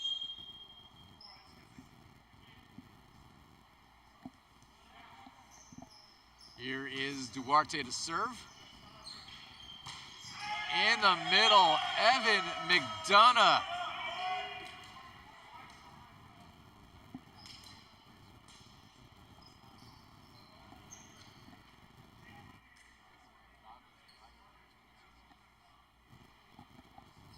Evan Mcdonough looking for a ball to his liking. Certainly needs to be more of a focal point of the Southern Exposure offense because at 6'9", his jumping ability very difficult to close him out. But you're absolutely correct, Ira. Good as Southern Exposure's passing has been, they still haven't been able to get him much involved. Very true, but he has done a good job with his blocking defense, coming up with a couple blocks here and there, and then also taking care of those overpasses that the Ramblers were giving him earlier on in this match. And one thing to be said is it's still so early in our regular season, just opening day here in California. We don't know how many, as that ball cannot be brought back by a Hoppy, set outside the antenna. We don't know how much these guys have had a chance to actually work together in training. You know, every team is at a different training regimen based on location and guys working and where in the country they are and how close together they live. You know, some guys able to train more than others. Some guys haven't trained at all with their teammates. And we saw that last year where you had guys kind of came in and in some instances, you know, were playing with their teammates for the first time. Yeah, I mean, Ryan Mather just getting back from the Danish League like we talked about. Also Matt Hilling on the OC Stunners are prime examples of that. So I've touched on it a couple times today. Players coming in and out, you know, teams sort of being molded and worked on in preparation for this event. And with authority put away, Southern Exposure's Jan Sullivan continues to be their top choice. He's got 13 kills. Sullivan was a little quiet in set number 3.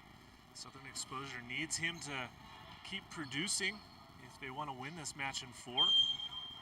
Meanwhile, the Ramblers side, Ryan Mather carrying a huge offensive load for them. Here comes the serve from Gershfield. Passed by England. Hoppy tries to slip it through, and he does. And for the first time in a while, I think Southern Exposure, even defensively, starting to look a little bit rattled.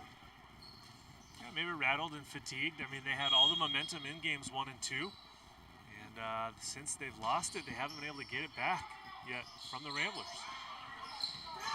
Roll shot, but Mather was waiting for it. Here's Nick England tooling the block. He's not just a pretty face, folks. He can still play this game. Nick England proving he's still got some gas in the tank. Swinging from the left side, challenging the blockers, winning that time. It's diesel gas, but it works. There's some fumes. You're gonna need a mask with the fumes, but it's still, the engine gets the job done. That is blocked back. Good defense there by Maxwell to collect it, and then England tries to tool the block, but Gershfield was waiting for it. Here's Hubbard Neal. That is blocked back to Gomez. And then finally, Langston Payne. His kill gives a side out to Southern Exposure. Maybe we have a new nickname for Nick. We can just call him Diesel. Nick Diesel. I mean, it worked in WWE for a long time for Kevin Nash. Everybody remembers Kevin Nash.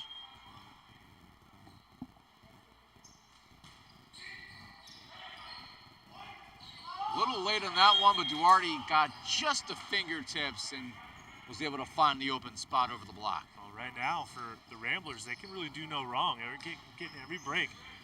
Tip over the block to fall. Nick Diesel, England on the outside, getting the kills. I am claiming all royalties for this new nickname. Get some shirts made up for him. I'm getting 25% of those. I got college tuition to pay, folks. Evan, I should say, Mcdonough, able to drop that in front of Duarte and England and company as we talked about the significance of getting Mcdonough more involved, and that is another exclamation mark of why he's so valuable to this team. Again, he's still so new to being trained at this level. Yeah, but you can already tell that he's improved from last season. Offensively, he was basically a non-factor, just figuring out the game. Pretty good on blocking defense last year, but this year already, his offense is leaps and bounds above what it was last year. It's just amazing to me how somebody like him still is in. How's the best way to say it? It's his potential is untouched right now. We just scratched the surface of what he's capable of doing. So it'll be exciting to see how he develops throughout this year. Dug up by Las Vegas, and then Hoppy with the finish. Credit to Ryan Schickling, the libero, who was able to track that down and keep the play alive.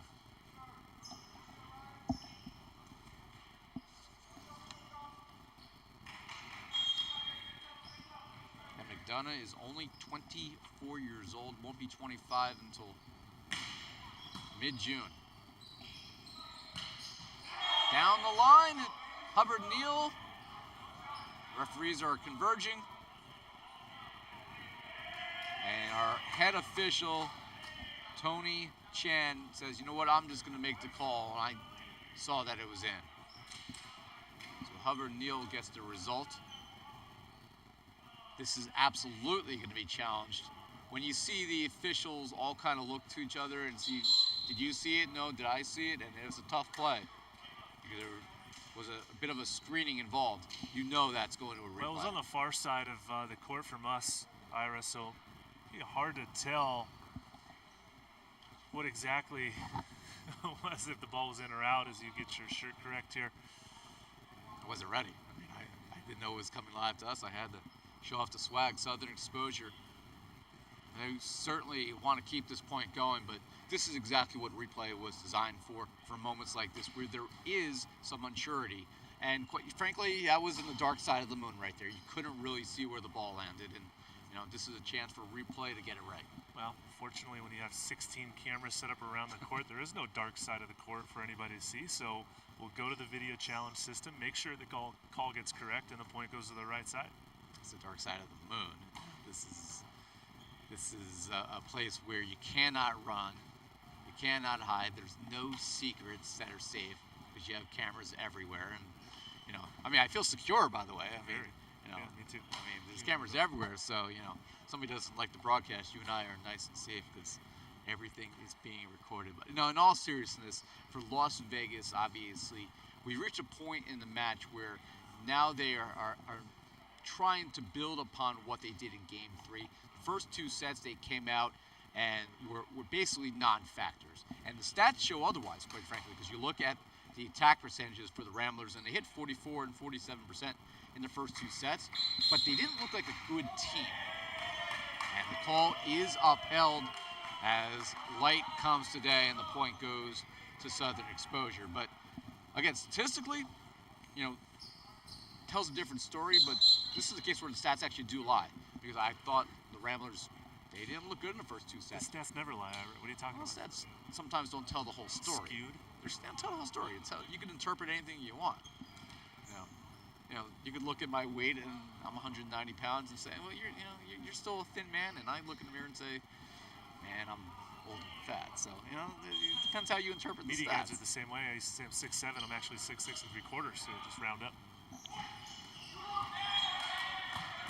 As that is powered down the line. I thought you were 6'8". No. Never. I gotta go back and check those Long Beach rosters and see if they exaggerated at all. Here's Duarte to serve. Only on the shorter players. Oh, you see that a lot in like soccer. You'll see somebody who's like 5'2" and they list them at 5'7", and you know there's no chance. Also, you'll see it with point guards in basketball, by the way. Here's Hoppy swinging away. Gomez got the hands on it. And that's set by Maxwell. He knew it right away. Well over the head of Hoppy. Hoppy trying to run a little sneakery play there, kind of come in fast for what looked like almost like a double quick.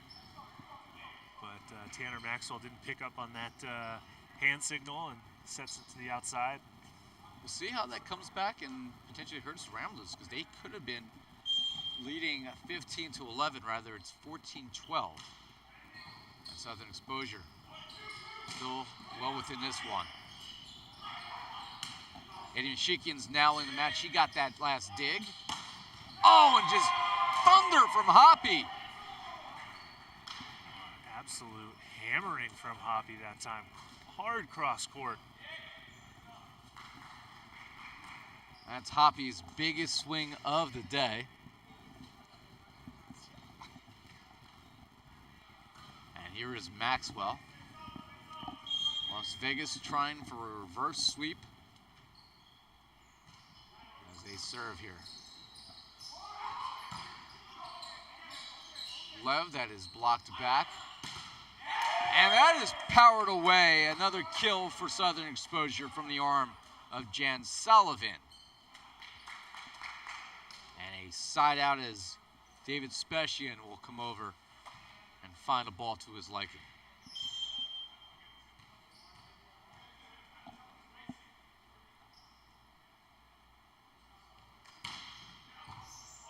Free ball opportunity here for Southern Exposure. And powered away. Jan Sullivan dropping bombs. The one-on-one matchup against the 6'8" Ryan Mather. Jan Sullivan taking care of business, going hard with the cross-court winner.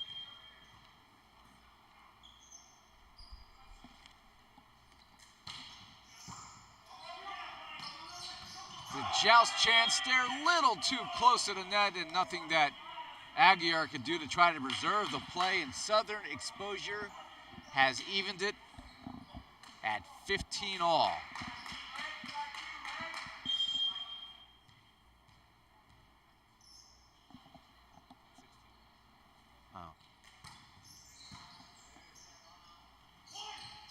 Mather. And he's able to stick it in the back row to give Las Vegas back the 1-point lead at 16-15. And that'll take us to our fourth set technical timeout. It's a good one here in the Inland Empire. Or is it the England Empire? I don't know. Las Vegas will try to force a fifth set when we come back.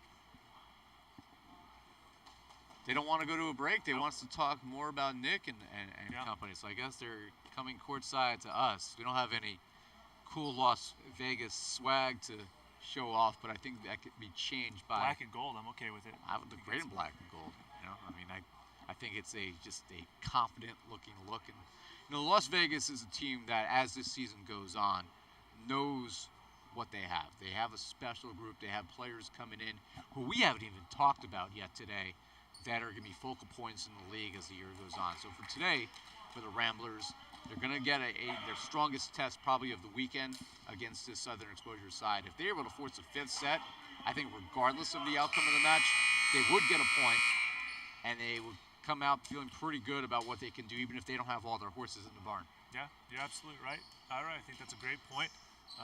They do know what they expect to get and when they're going to get them. And right now, it's just about playing some good, consistent volleyball with who you have on your side.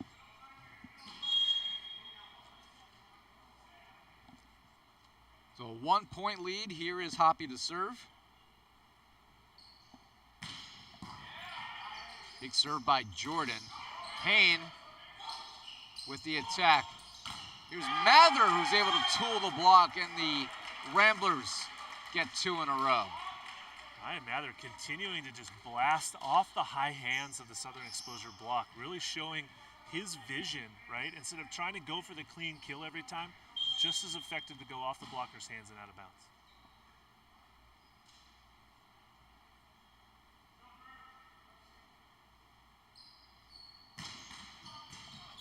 And stoppage in play because that antenna couldn't withstand the power of Jordan Hoppy. It's too strong that time. So this is our first ever antenna malfunction. It's got to be Nick's fault.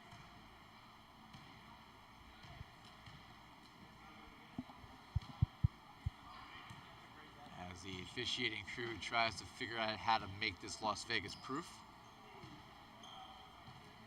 I mistakenly called this part of Southern California the desert. I could talk about my Jersey naivety. This is the Inland Empire, or the England Empire, as we like to say around the NVA. Also called the 909. Is that, tell us more about that. That's the area code here. Oh, it is? So I don't really call San Bernardino too often. It's 97 degrees outside, by the way. That's cool compared to yesterday when it was 102. By Sunday, it's going down to 80. I think that's a little bit more reasonable. I wouldn't know. I haven't been outside today. No, we've been not watching have I. NVA volleyball here. We've been talking to you at home, folks, and I enjoyed every moment of it. I'm Ira Thor. He's Matt Prosser. And, of course, the rest of our crew. Some of them are working. Some of them are playing. We'll be with you the entire weekend. This is the third of what is 12 total matches. Oh, yeah, we got tape. We got tape. Yeah, it looks like they're not going to be able to fix this easily, so we're gonna take a break. We'll come back for more. They're going to try to fix the antenna. If not, Matt will just stand there with his arm up the rest of the match. We'll see what it is.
Well, we're not quite sure if the antenna is now Jordan Hoppy proof. However, that is officially the first extended antenna repair delay in NVA history.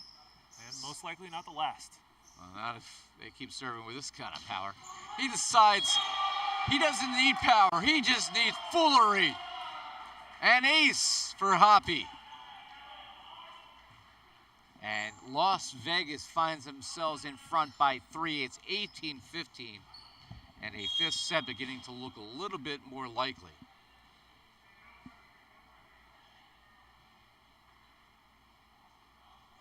And that one is too long.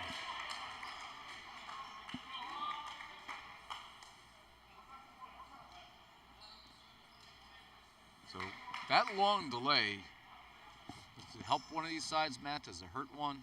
Your thoughts? Well, it's hard to say. That was a pretty extended delay in the middle of a game, so both teams kind of need to do a little self-check, make sure they're okay before really overexerting themselves and trying to do things that are outside of just their norm. Mather's dug up by who else? Johnny Gomez. Michigan swings away for the first time. But ultimately, it's Ryan Mather who gets the kill for the Las Vegas side out. Tanner Maxwell really setting a nice third and fourth set here after he got a little bit of a break during set number 2.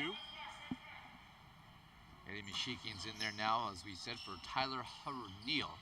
He swings away again, and a misfire goes wide, and Tony Glessner, I think he's going to want to chat about this one. Southern Exposure up 2 sets to 1. They find themselves in a 20-16 hole, facing a fifth set in the face. And if you're Tony Glessner, what's your message to your team right now? Because Southern Exposure had this match well in their hands and allowed it to slip away. Well, really, Ira, it comes down to the response that the Ramblers have been able to come back with. You know, not the greatest start for them in sets 1 and 2, and then a nice response in set 3, and so far in set number 4. I mean, a 4-point advantage here. Get to the business end of set number 4, trying to force a fifth set. Here's Antoine Aguiar to serve. He's already landed 1 ace today. Ryan Mather, Jordan Hoppy have been the offensive spark plugs. Hoppy reaches out and extends the play, and they're able to clear the net. What a play by the Ramblers. Mishikian got blocked. Double stuff there by Duarte and Ryan Mather. And that's a resounding stuff for Las Vegas. I know it's only opening day here for the NVA, but right there, the play of the day, play of the season so far. Ramblers able to get the ball all the way across, and then just an absolute stuff down on the outside blockers there. And tremendous effort by the Ramblers, wanting it more right now. This might be a free ball opportunity, and it is won by Southern Exposure because Nick England was into the net.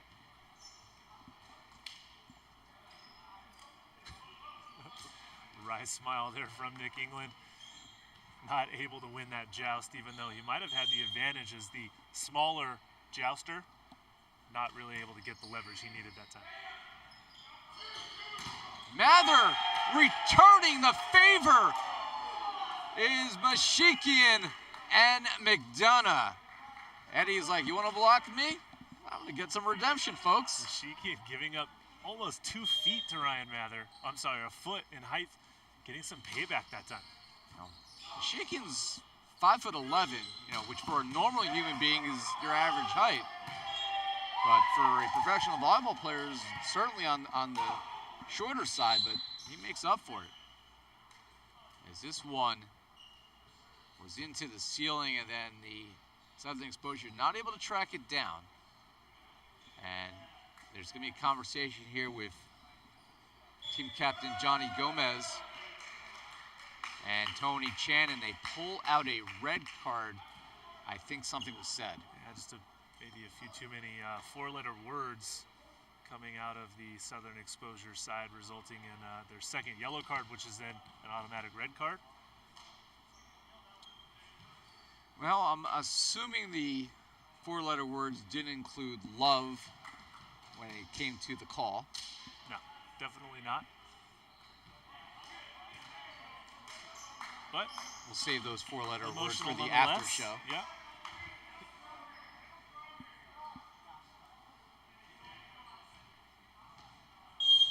And Las Vegas sends back Ryan Mather 2 away from forcing a 5th set.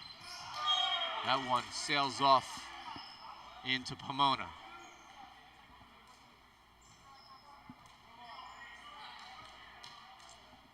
So with work to do, they hand the ball to their most productive all-around player today. It's been Jan Sullivan.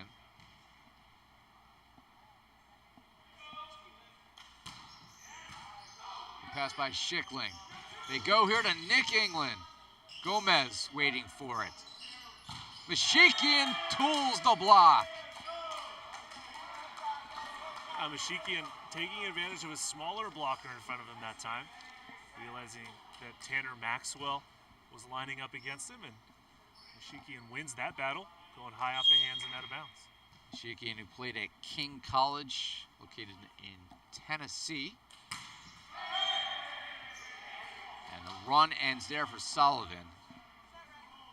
And this will be set point. Nick England, his team up by 4 with 4 set points in their pocket, looking for an unlikely Game 5, at least unlikely based on how they started the day. Good pass by Southern Exposure, but Mcdonough misses long, and game number 4 is in the column of Las Vegas. Game 5 to decide our marquee match of the day, coming up next here at the Pierce Sports Center when we come back.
You can give a toss to me after the timeout. Ask what I've seen on the benches or the sidelines.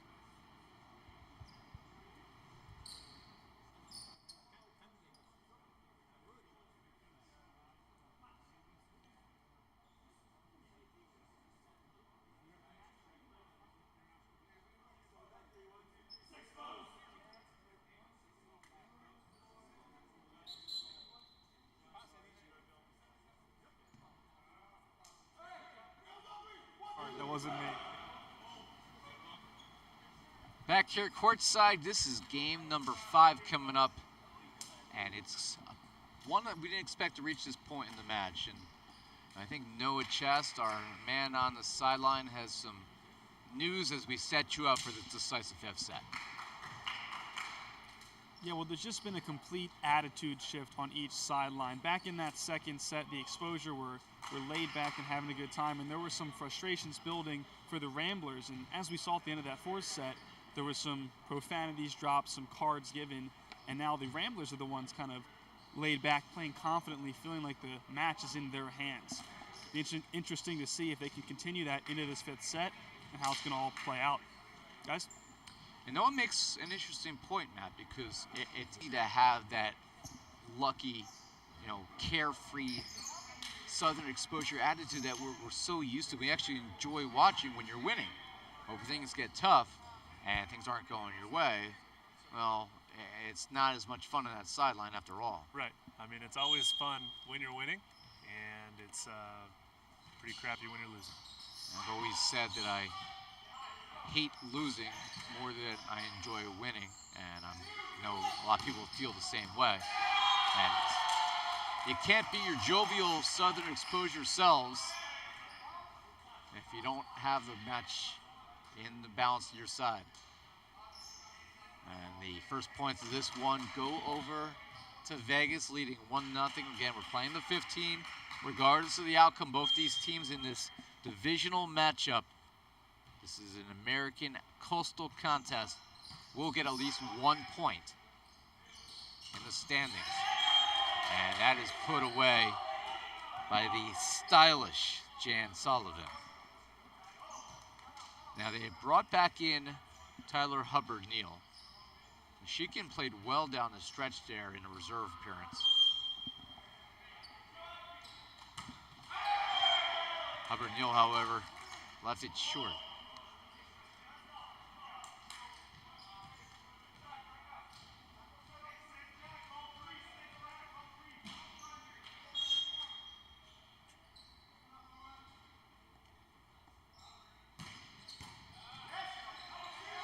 And that is an ace for Vegas. Gomez laid out, but just too much pace on that serve by Hoppy.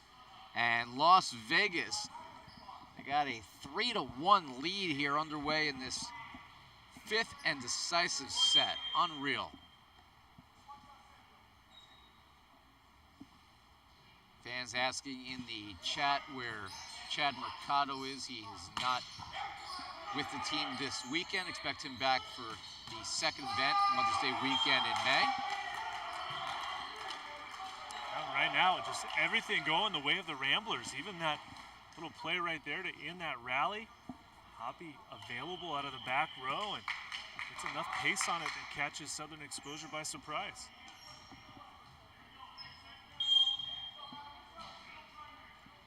By the way, Langdon, we see your comments in the chat. Very, very funny. Jordan Hoppy with the serve. And getting the touch. We haven't said his name in a while, but Lev has to be more of this offense. Coming in, Gershfield had a great opening set. It's been very quiet since probably midway through game number 2. Has to become more of a factor here because there's no way that Sullivan's going to be able to do this on his own. Southern Exposure needs to spread out its offensive opportunities here. Hubbard-Neal's kind of come back to earth a little bit as well. This will be a free ball opportunity. And again, they do go to Jan Sullivan, and he comes up with a solution. Wow, what a swing from Sullivan, going hard. What looked like off of the middle blocker's head of the Ramblers and up into the rafters. Some serious heat from the right sider from Southern Exposure. Sullivan's got 18 kills now. That is by far the team high. Gershfield's got 12, but only 3 since the second set. Reach out and stuff someone. Nick England, Antoine Aguillard. The Ramblers with the lead. It's 5-3.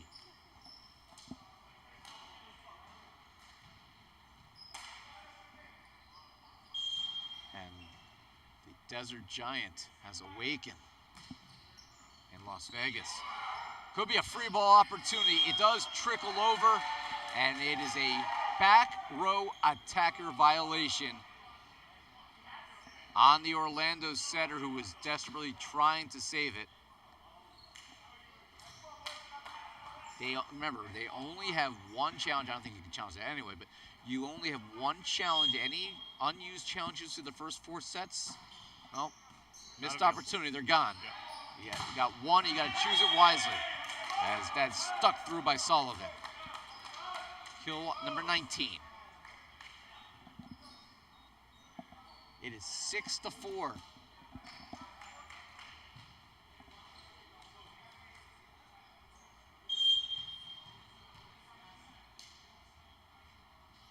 Sullivan, righty with the big toss. That is blocked back. Laying out for that one is Hoppy. And Ryan Mather buries it. What a second chance opportunity, all from the one-handed stab save from Jordan Hoppy, resulting in an opportunity for Ryan Mather to swing away on the right side and scoring. And now Ryan Mather with his team up by 3. Next point for Las Vegas, they will change sides and he will serve.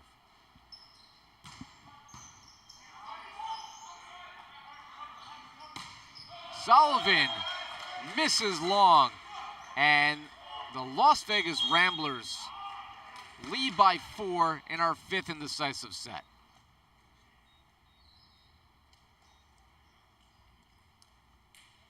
Well, back-to-back real points there for the Ramblers to get this to the side switch. And now everything going in favor of the Ramblers with a 4-point advantage. Southern Exposure hit just 31% as a team in game number 4. That is nearly half of what they hit in game number 2 when they hit 60%. A lot of this is obviously a factor of Las Vegas's block, and their entire scheme have gotten better as this match has gone on, but a lot of it's unforced, quite frankly. Yeah, it's one thing to hit the ball out of bounds but as a hitting error, but it's another thing to get blocked. So if you're hitting it out, you're kind of trying to avoid the block, right? You should be aiming for the high hands, trying to blast the fingers, try to get either a cover from your team or a deflection. But when you're just blatantly missing the block and hitting the ball out, that's a real true hitting error, right? Getting blocked means you're challenging the block. Doesn't really count as a hitting error. Okay, so as a hitter, you want to be challenging the block, but not just blasting the ball out of bounds and then leaving the back row players out of the picture.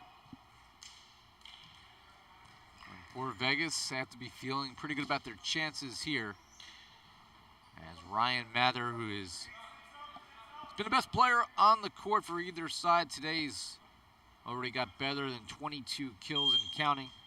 He had about a 55% clip for the evening, as we approach a match that is now 2 hours and 15 minutes old. That's blocked back by Maxwell. And then Evan Mcdonough misses it wide. That is a huge missed opportunity for Southern Exposure.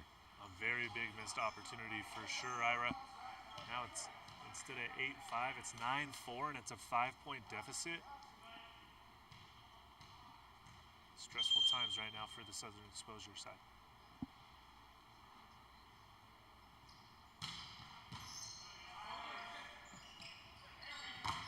And Lev gets the kill, tooling Ryan Maxwell, or Tanner Maxwell, I should say, as he's able to get the winner.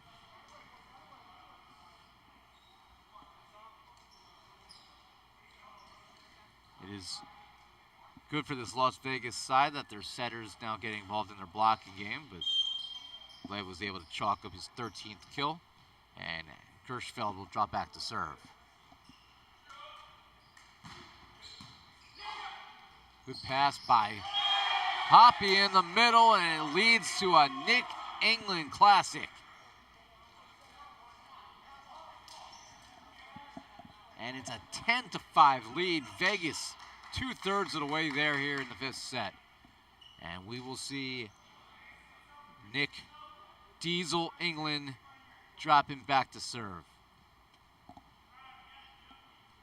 And we get a close-up. We won't see Nick in a sleeveless apparel for our 4th match today. He'll be courtside here alongside me for our final match at 6 p.m. Pacific as the Texas Tyrants take on the LA Blaze. I personally hope he showers between now and then, but I think we're not going to have enough time. Keep your fingers crossed on that one, or hold your breath. So I'm going to kindly request that we don't have any courtside camera shots at all, because I'm going to be 6 feet apart. Social distancing is not just for COVID anymore. As that is too long.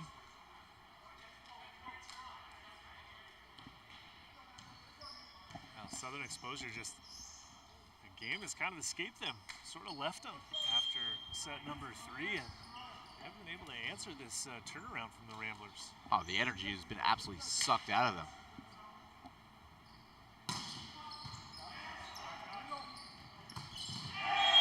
Langston Payne, for the moment, is able to will his team back into it, and David Specian will drop back to serve, but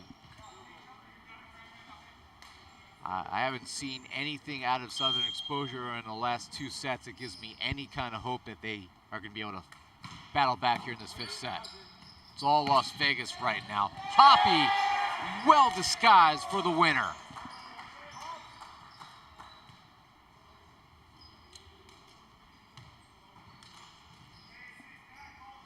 Ryan Mather MVP if it continues this way.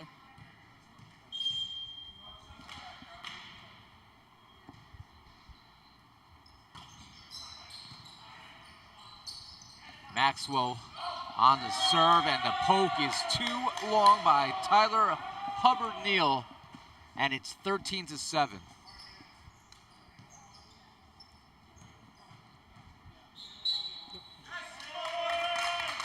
And Southern Exposure, their last gasp.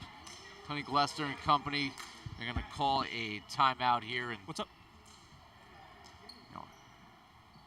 While I have a break in the action, I do have to wish good luck tomorrow to the one of the college teams on the East Coast that I work with on a full-time basis. That's New Jersey City University. Their head coach, Carlo Edra, is the head coach of Freedom. He is not here this weekend because his college team, NJC, will be playing tomorrow afternoon on Long Island against St. Joseph's College of Long Island for the Skyline Conference Championship in Division III. NJC is looking for back-to-back Skyline titles, so Carlo Edra, John Andrews and company, we wish you good luck from out here in San Bernardino to the Gothic Knights. And momentarily out of the timeout, Tyler Hubbard-Neal is able to get the result. And he will serve, but still work to do, a 5-point deficit.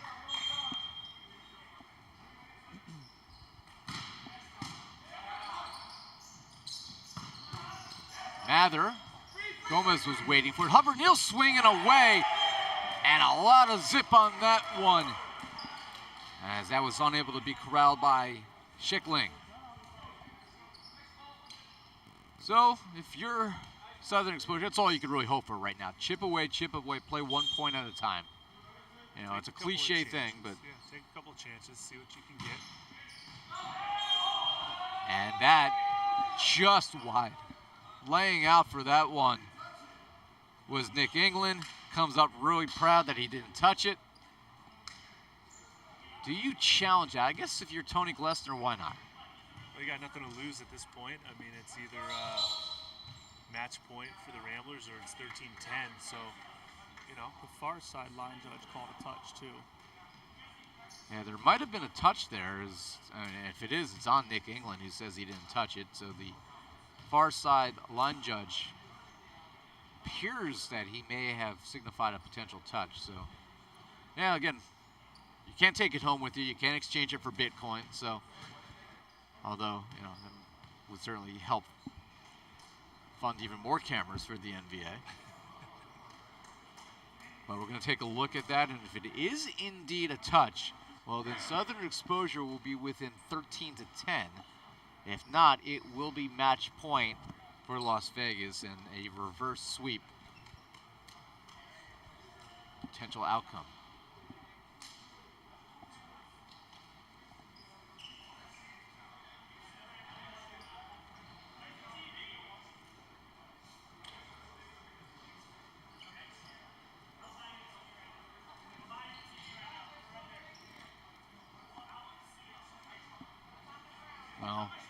Well, just breaking the action, remind our next match will feature the Texas Tyrants, who probably have made the biggest improvements of any team in the offseason.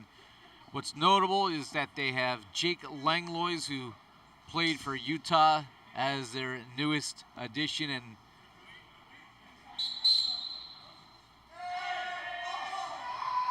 it is in. It has been overruled. The challenge by Tony Glessner, big smile on his face. Nick England did indeed touch it. Or it was in, one or the other. And that is an ace for Tyler Hubbard-Neal. Surprise, surprise. You got the challenge, you use it, what you get, and see if you can get another one here. The sun won't set on Southern Exposure just yet. That is dug up by Hubbard-Neal. Maxwell with the dig for Las Vegas. Dug over by Specian. Another chance for Vegas. And Southern Exposure is throwing everything to the wall right now. The roll shot tipped in the air. Gomez puts it nice and high and then put away from the back row. Just a gentle shrug from Tyler Hubbard-Neal.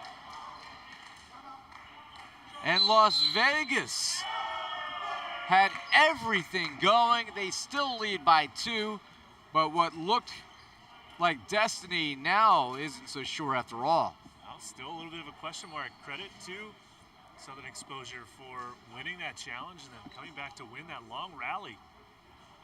Just like that, it's only a 2-point advantage to the Ramblers.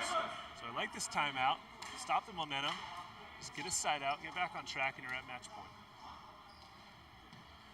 Well, for the Ramblers, they just got to finish what they started here. They basically didn't show up in the first 2 sets. Trying to be nice about it. But that was not Las Vegas volleyball. And Southern Exposure is too good of a team to do that against. Southern Exposure was a team that was a match away from being in the league championship last year. And they have so many exciting players on their side of the court, including Tyler Hubbard-Neal, who unleashes an ace. And what was once almost in the win column, now there is some room for doubt, because this is now the 6th chance here for Southern Exposure in a row. Nearly a free ball. That is sent over. Southern Exposure looking to tie it, and they do! Out of nowhere, Jan Sullivan with the kill. What a turn of events after the challenge. What certainly looked like a Rambler victory in the 5th set. We're tied at 13 points each. Wow. Who knew that the challenge system would have such a immediate impact? Because it would have been match point. Otherwise, Southern Exposure has scored, what is that, 6 in a row, I want to say? It was 13-7. And now it's 13-13 here in game number 5. It goes the other way.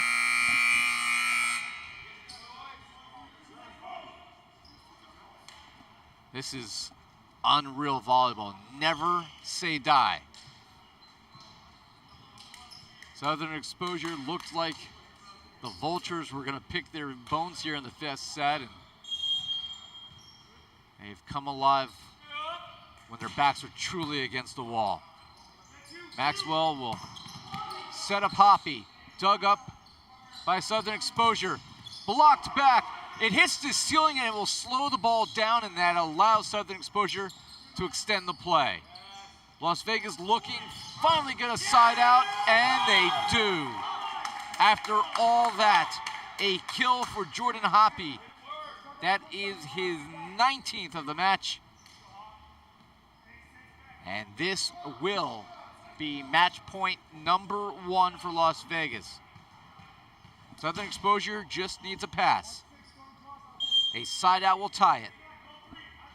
Otherwise, Las Vegas has themselves a reverse sweep. Gomez, great pass.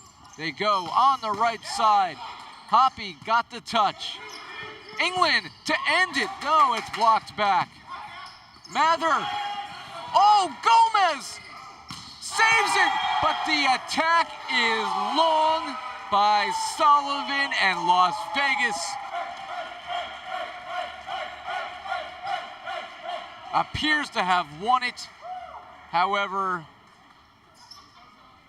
do they have a challenge in them? They do. They're challenging whether there was a touch. So it's not over just yet. Again, in the 5th set, if you win your challenge successfully, you get another. If not, well, and it goes in the trash. You use it, you win the challenge, you get to keep it. You won it, you got to keep it. He's challenging this one. See, the blocker over there was Nick England.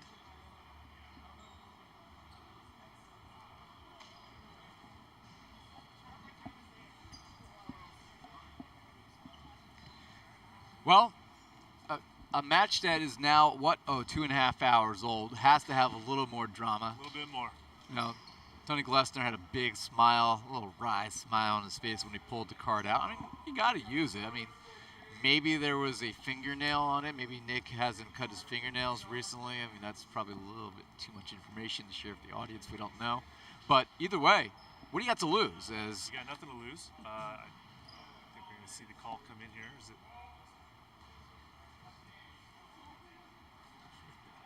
Here comes the verdict. And the verdict from Elvin Otley, our official, has the whistle in his mouth. Oh my God.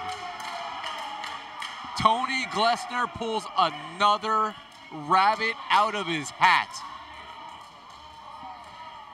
And we are tied at 14. You got to go with what the system tells you. You can't argue. You can't challenge the challenge. Hold on a minute. Hold on a minute. I have seen everything. Hold on a minute. Now they're going to replay the replay. This is a great moment in American technological history.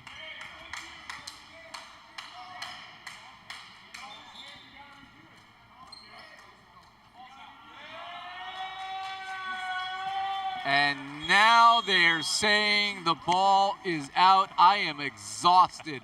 I need a nap. I have nothing left in the tank because Las Vegas, even after all that, appeared to have won the challenge to extend the match, but it was reversed. And Las Vegas, originally down 2-0, non-competitive in the first 2 sets, holds on to win in 5.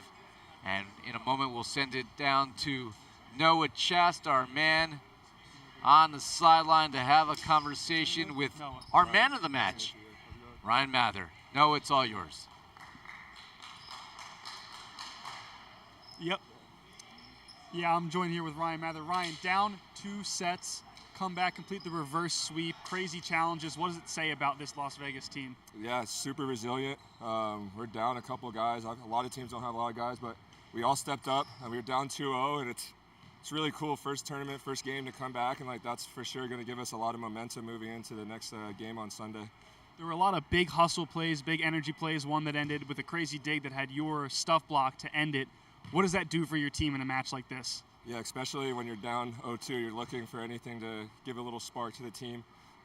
Jordan put on a crazy ball from the way back there, and I just try to go and just do my thing in the front row. But especially when we get plays like that, everyone on the bench, everyone on the team is getting super fired up. So little things like that, maybe not showing the stat sheet, but in the huddle you can really notice. Absolutely. Congrats on the win. Thanks, man. Appreciate it. Thanks, guys. We'll send it back to you. Thanks, Noah. Congratulations to Ryan and the Las Vegas Ramblers. They didn't look so good in the first 2 sets, but that's why you got to win 3 to win this sport in Las Vegas. Without their full depth of weapons, Matt, they certainly look like a team that, when they are at full strength, they're going to be very difficult to beat if they're able to win on a day like this. Absolutely. Once they get their full squad together, they'll be very solid. Well, that will do it here Match number 3 in the books. Our 4th one coming up at 6 p.m. Pacific time. It'll be the Tyrants against the LA Blaze for no chest. And Matt Prosser and somewhere Nick England is victorious and sweaty. I'm Ira Thor. Back for more. 6 o'clock Pacific. We'll see you then.